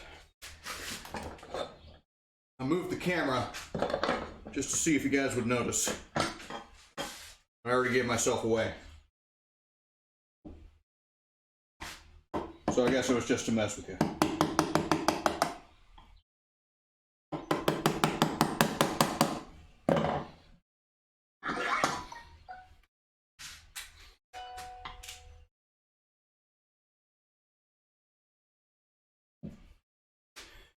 So one trick that I've learned, if it gets too difficult to start cutting with your chisel full width, just go halfway across.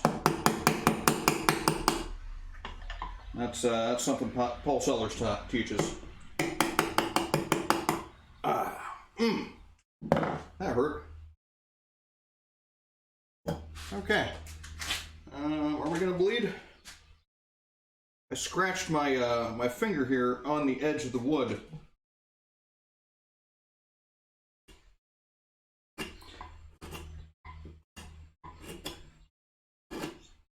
You do have to be careful about your tool edges, but you got to be careful about the wood too.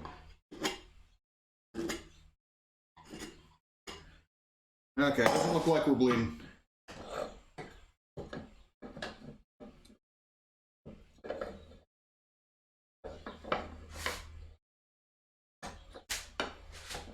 At least not yet.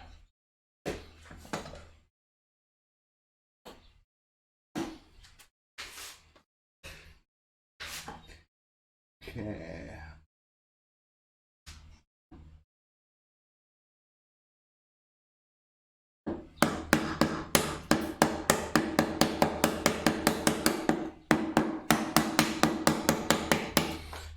One of the great advantages of hand tool woodworking is that when you have an accident, there might be some blood. You may, in fact, even need stitches from time to time. But you're not going to lose any fingers over it. Not unless you're really, really careless.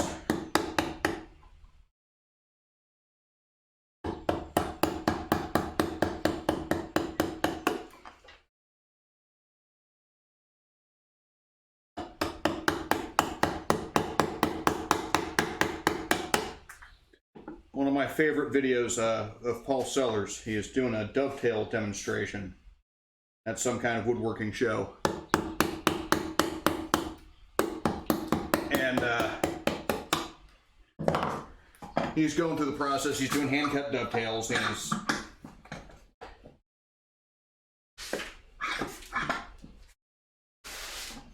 takes this piece of wood, does his measurements, and you know, marks out where he's going to cut the tails.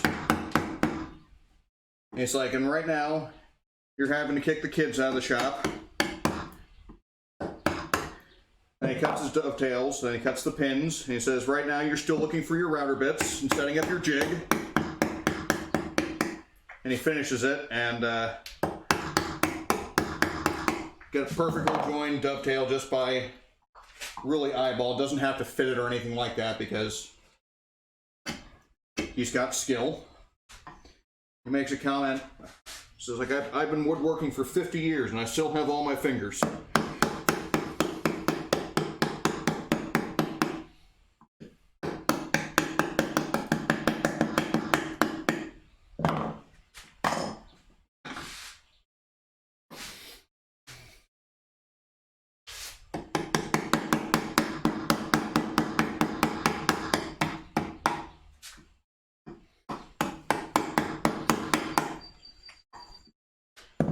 Last time I cut myself, or badly enough to seek medical attention anyway, was in the ER, and the physician there told me I needed to get duller chisels. It's like, you don't understand how chisels work, do you?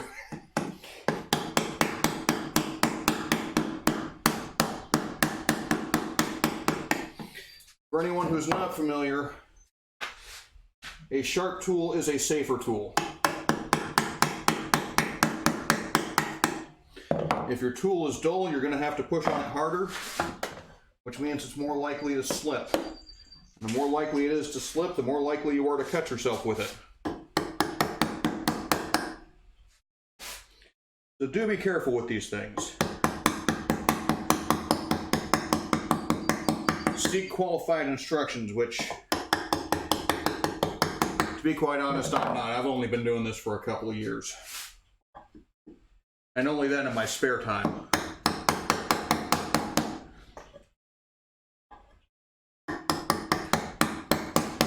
wasn't until January that I could actually really start taking this stuff seriously. Because, you know, I'm retired now, so I can do whatever the hell I want.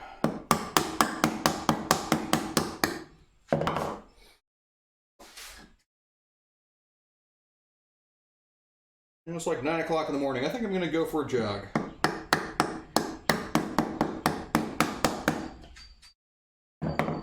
Yeah, well, any knives. Any knives. If it's got a blade, it needs to be sharp, all right?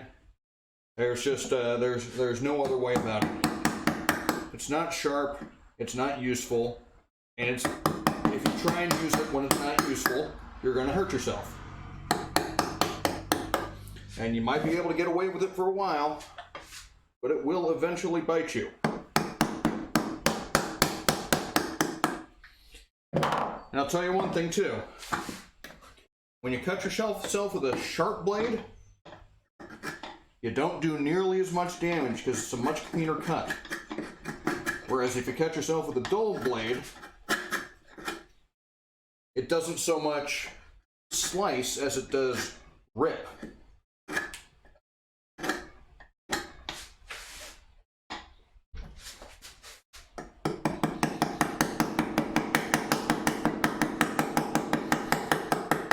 Straight across the end grain there.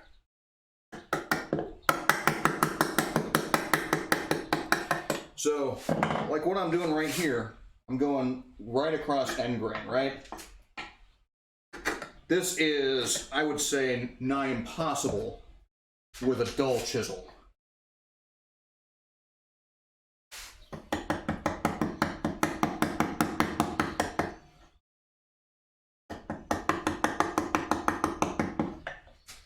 I'm getting really close to done.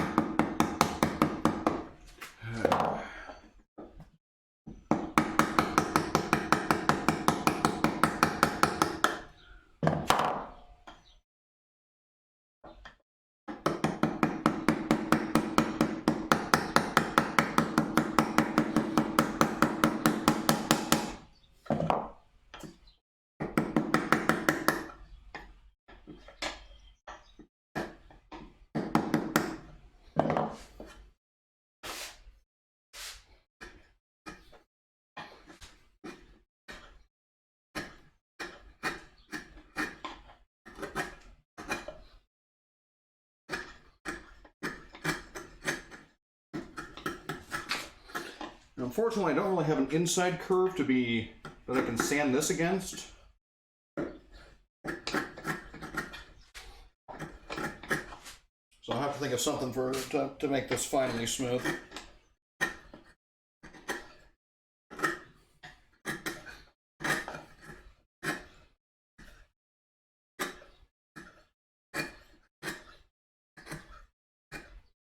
But final sanding will come later, after I think after I glue it up. You know, no, that's a bad idea.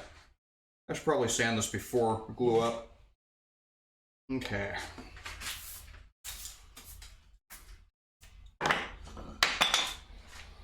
And we'll start with this guy. So let's get some sandpaper out here.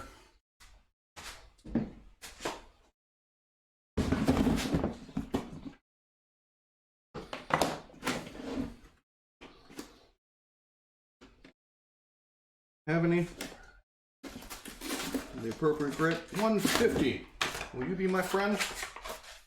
Ooh. Let's go with that one.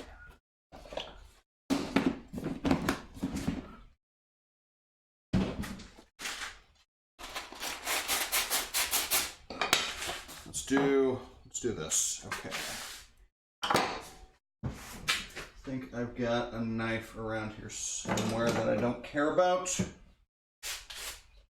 Knife I don't care about? Where did you go?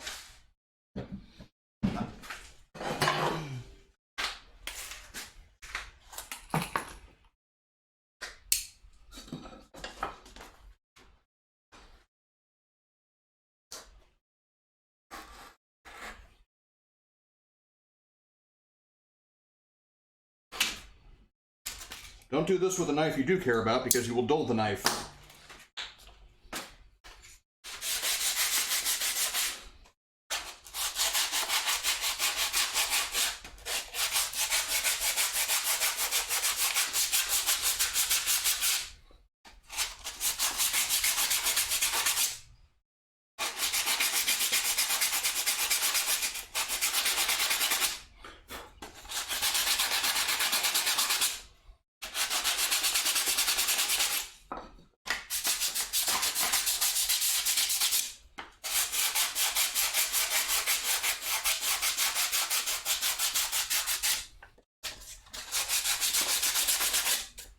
So I still got some little chisel gouges in here that I want to get out.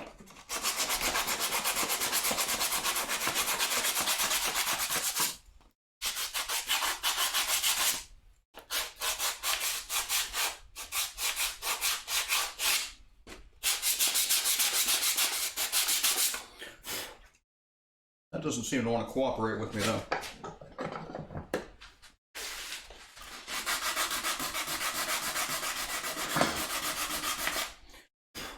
And it just might not ever.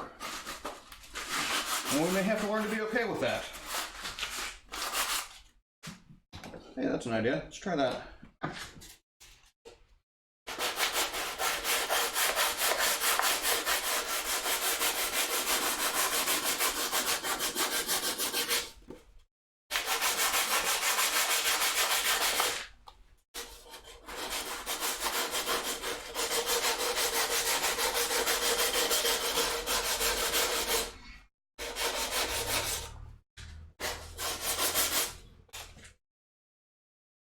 Well, it's a little lumpy, but I'm getting bored of that, so moving on.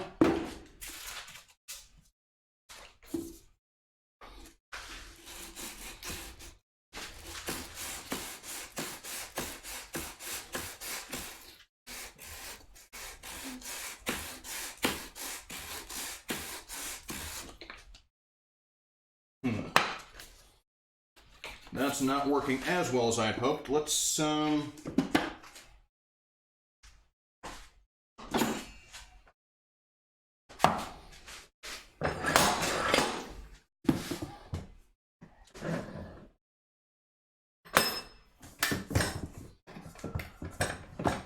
if this works maybe.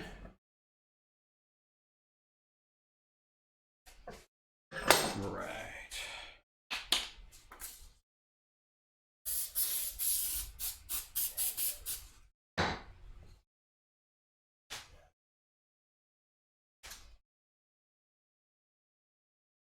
Spray adhesive.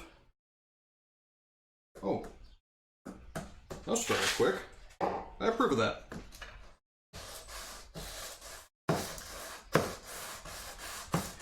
Only problem is it's stuck to the paper instead of the can.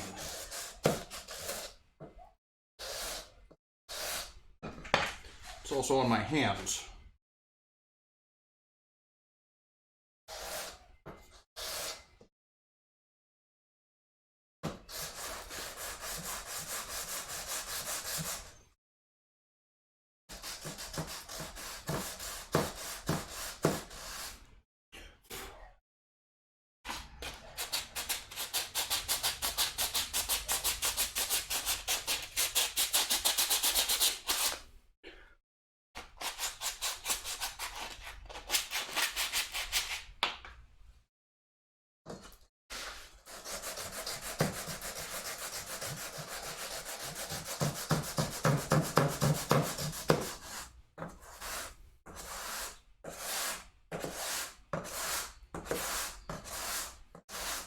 And this is where the spindle sander will definitely come in handy.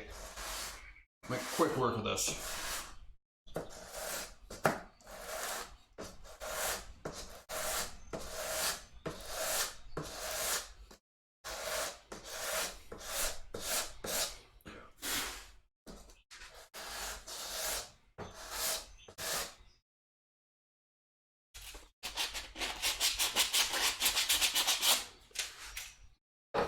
How about you?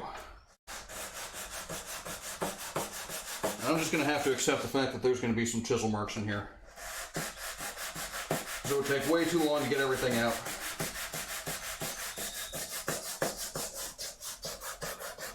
And there's nothing to say I can't sand it more later. Going to cross grain, maybe take that down a little bit faster.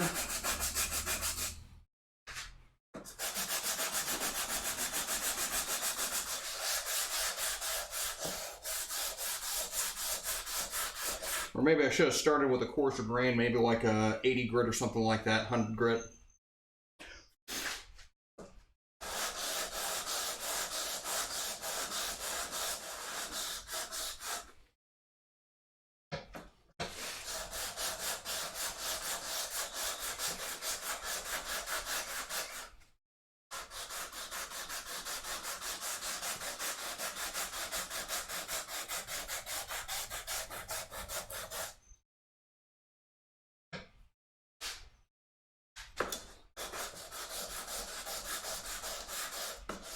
I'm going to chamfer the edges here.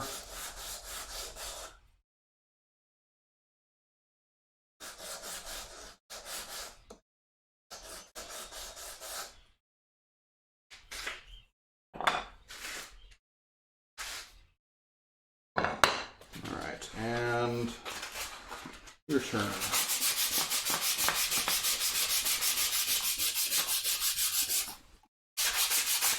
The inside here is going to be particularly difficult to get to after it's assembled.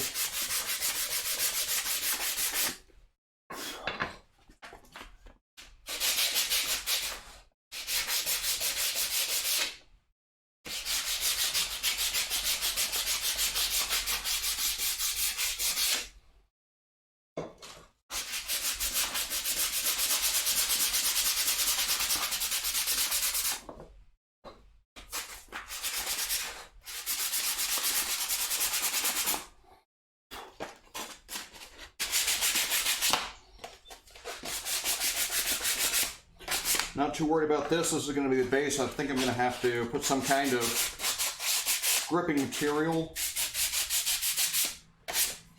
Maybe some rubber feet. Something like that.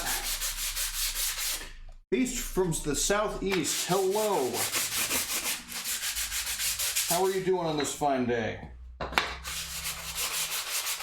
Just finishing up the bookends. At least trying to. A little bit of sanding, and then see what it looks like assembled.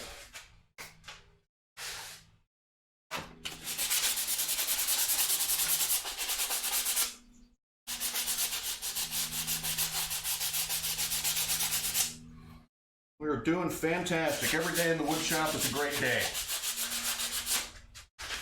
Every day that I don't have to work is a great day. And since that's every day, just about, they're all great days.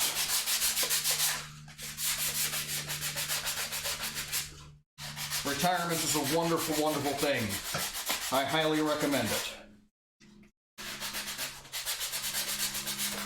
Okay, sticker's gone.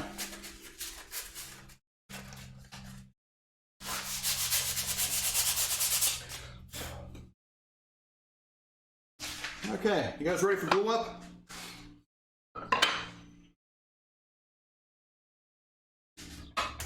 I think clamps might be in order.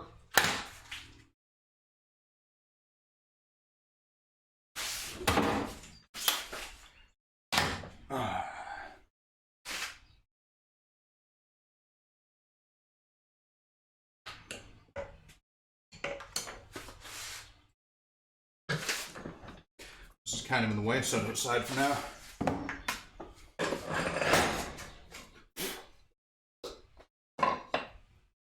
All right.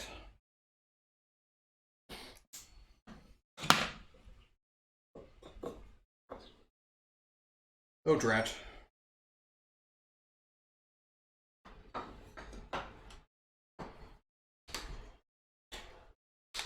I may have removed the markings to tell me which tenon goes into which mortise.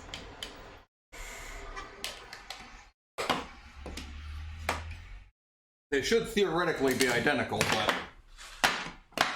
that's not how things work in real life.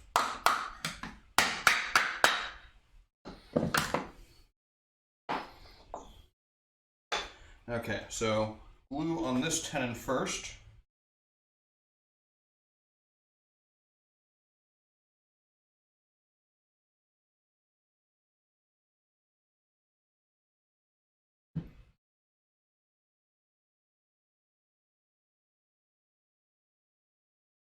Get it more or less firmly seated. And I think we can put some glue on the pins.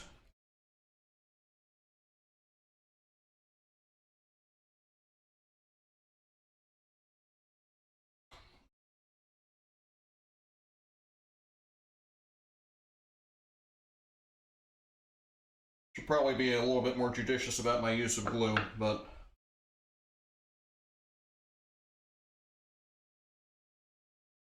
because that's probably going to squeeze out and be difficult to remove.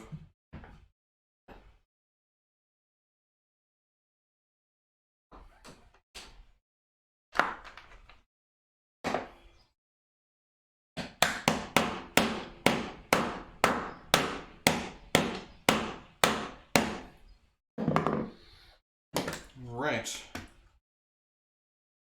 A little clamping pressure here. A bit here.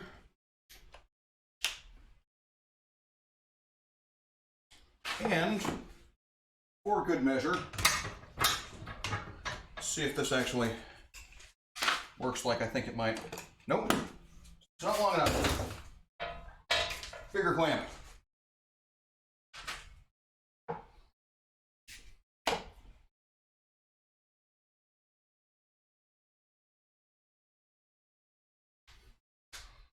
All right, Beast, I am using Type Bond 2.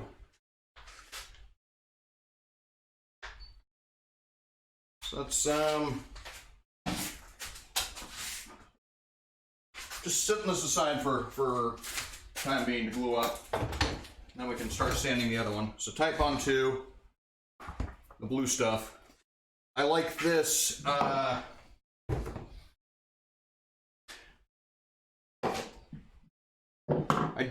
I don't need like. The reason I'm using Type Bond 2 is because it's food safe, or it's safe for indirect contact with food. So in the event, someday, somehow, that I want to make a cutting board, I would need something a bit more food safe than, say, Type Bond 1. So that's 2, and this is 1. So that's 2, that's 1. So I'm going to keep this in this orientation whole time. Don't let me forget. And why did I decide to go with Type Bond? Well, it just seemed what all the cool kids were doing, so that's what I went with.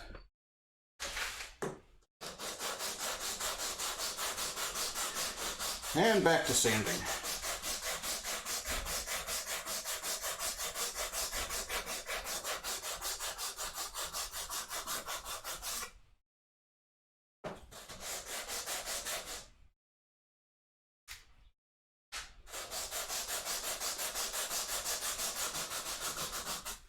This is the most fun you will ever see on stream, is someone sanding wood.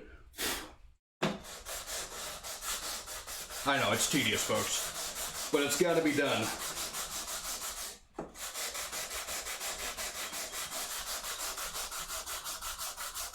I'm not sure yet what sort of finish I want to put on this.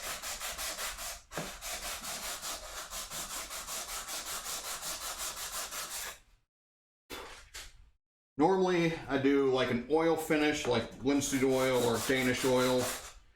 On occasion, I'll just do like a polyurethane. But I've been meaning to get into shellac, and this seems like it might be a good application for it.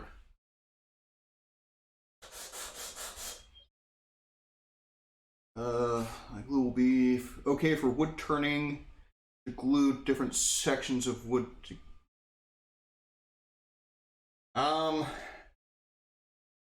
Yeah, I would imagine so. I mean, so long as you're going long grain to long grain, the glue is actually going to be stronger than the wood itself. And so long as you get like a really good joint, so long grain to long grain, it's kind of like that. Not cross grain is kind of okay. End grain, that's where you're really running into trouble. You're never going to get a good glue joint with end grain, from what I can tell.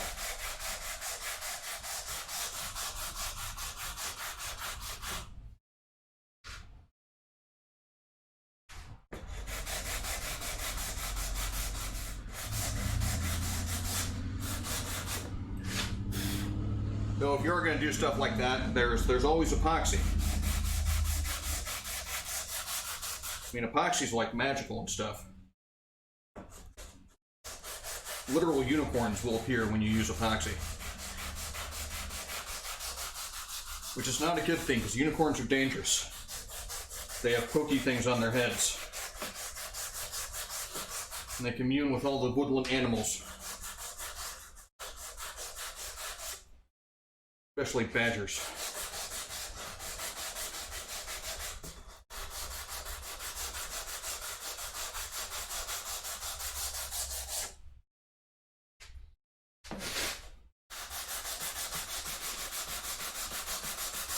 Still got just one or two little chisel marks that aren't coming out. Ah.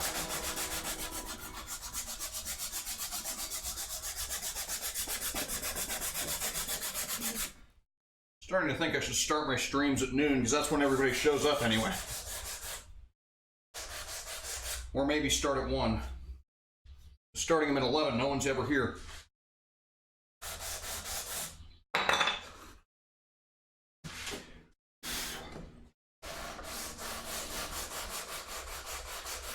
Well, this is the same can I used to get the radius for the cut, so it just made sense to use it for sanding too. I just wish I had taken this label off first.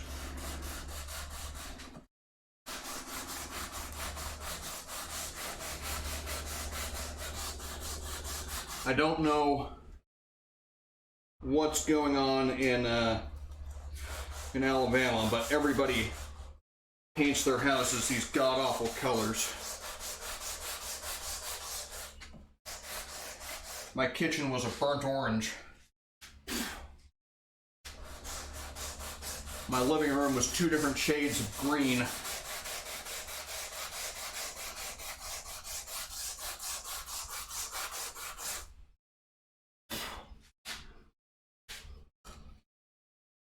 So you are quite further east than I am. Beast from the east. Southeast. So I might guess 7:15, so you're 6 hours ahead of me. That's got to be Europe, Africa, Southeast Asia, or Southwest Asia, something like that. England.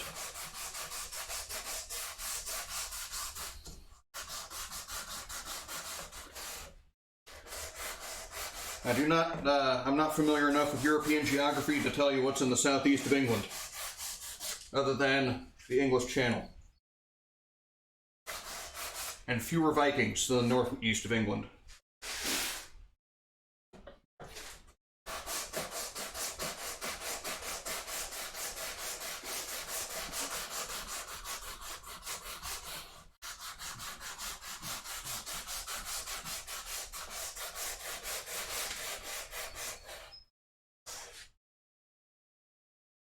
Hi, what, Rosso? Wow, that's a name.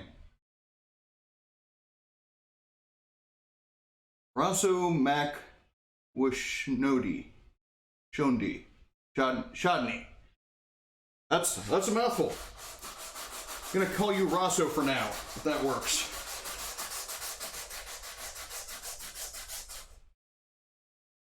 I see. Okay. My Polish pronunciation is not great, and I don't believe I've seen that one before. I've known Tchaikovskys, I've known Rashowskis, Malashevskys, and Tostanowskis.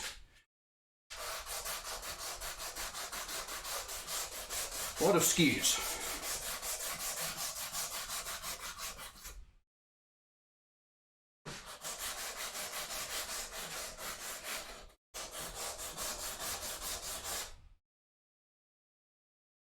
I don't like mispronouncing people's names, so I'll try and look that up later and see if I can find a proper pronunciation.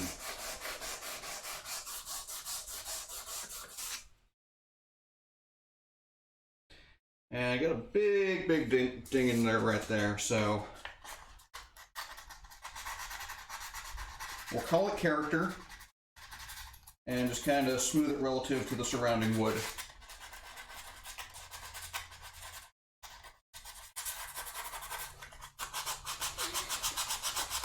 Have you been watching long, Rosa, or are you just joining us right now? Because I'm actually approaching the end of the stream, I think. Regrettably. But it's hot out here. I am dehydrating. We're making bookends. So I'll get these assembled here in just a second, but just want to get this sanded. And and looks like neighbor kids are playing with their new whistle.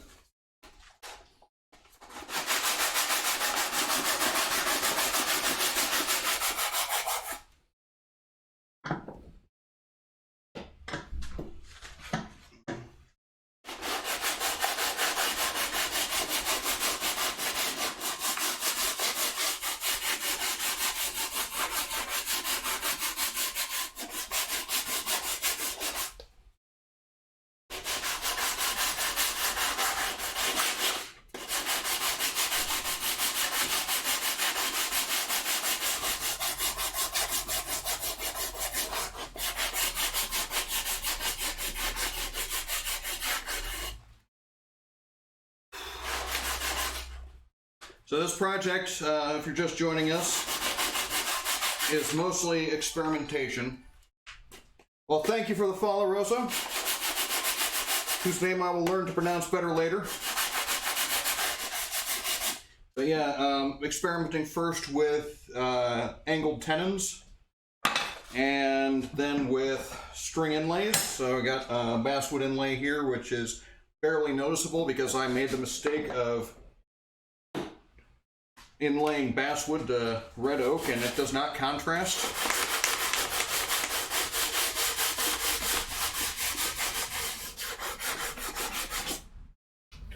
So I should have done some kind of darker inlay, maybe a black plastic or something. Well, this is, I would consider it mostly a hobby. I'm retired, so I don't actually have to work.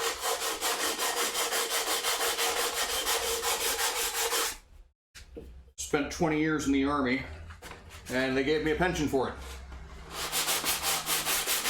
So I can do this all day if I really, really wanted to.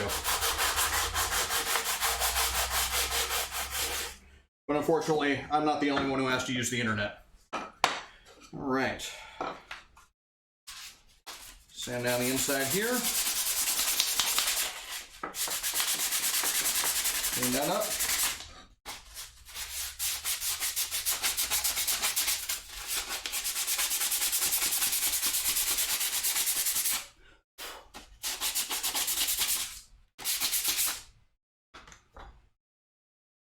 That's still 1 and 2, right?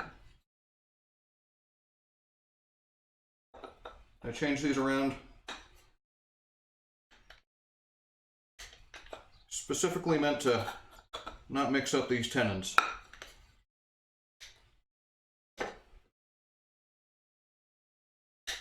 How about you? You're gonna work there? Okay.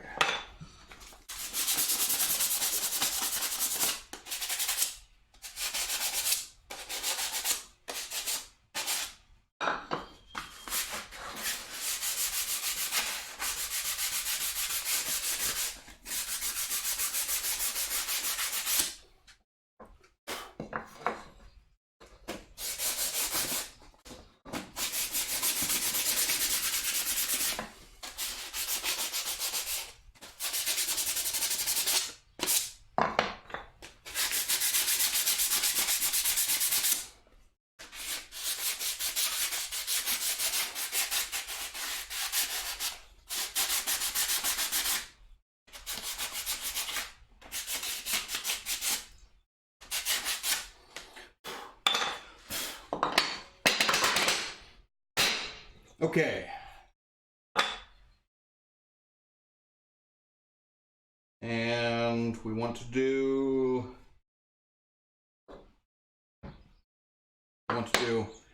pins first.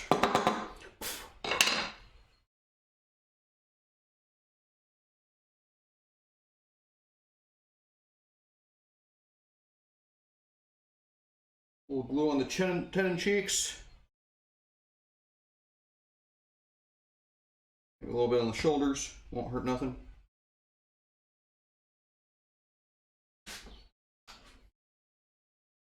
All right, and glue on the pins.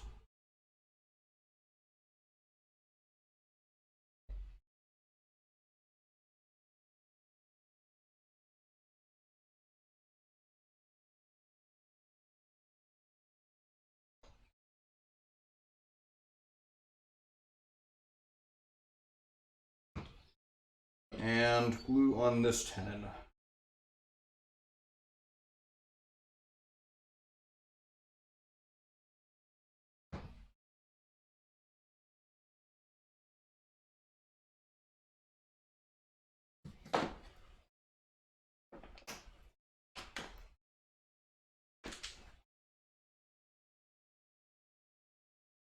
The cat from Instagram, that's Corporal Himmelstas. He's an inside cat. He doesn't come out in the shop. He makes a mess of everything.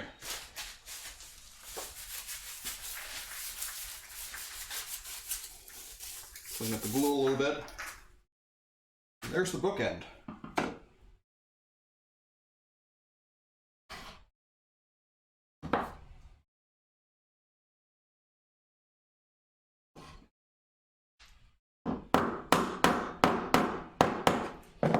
Okay, oops. A little bit squeezed out I missed. This is why you don't clean up your shop all the time. Ripped a 2x4 in half. Do you think that would make a good woodworking top? No, I think that would make a very thin top. So not really ideal. I think a 2x4, if you're doing SPF, a 2x4 is about the minimum thickness you'd want. Because a bench you want to have mass. You don't want it to move. And pine, spruce, and fir are very light woods. So they will move if you give them a chance. And they're kind of flex too. So you can compensate for that by making the bench top thick. And I'd say about 3 inches, just regardless of wood, is probably the thinnest you'd want to make a bench top.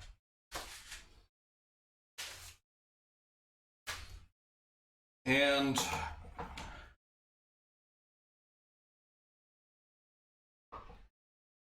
I'm not exactly sure. So I do appreciate everybody sticking around. I know this is not the actual end of the project because we still have to finish it, put on some kind of sealant. I'm leaning towards shellac right now, just because I've never done shellac, and that's kind of the whole purpose of this build, is things I've never done before.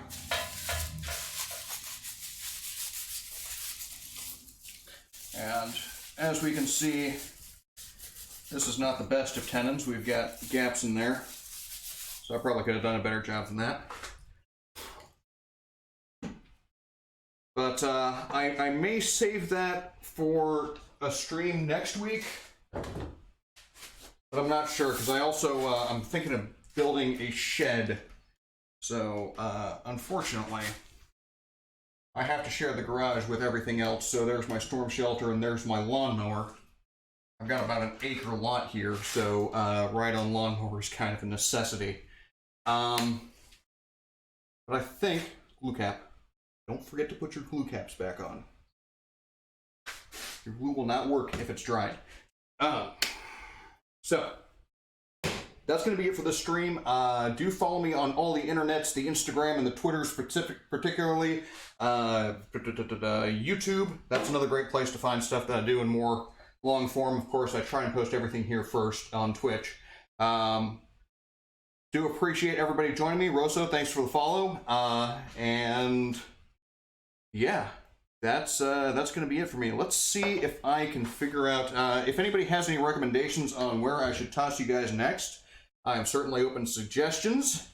But right now, I'm going to just go over there and see if I can figure out who's streaming on Creative, any woodworkers, and check out the thing we talked about earlier. Yes, the scale mill, right? Is that what you're referring to? But yeah, I'm gonna see who I can toss you guys off onto next, and hopefully it'll be fun. So, AFK screen.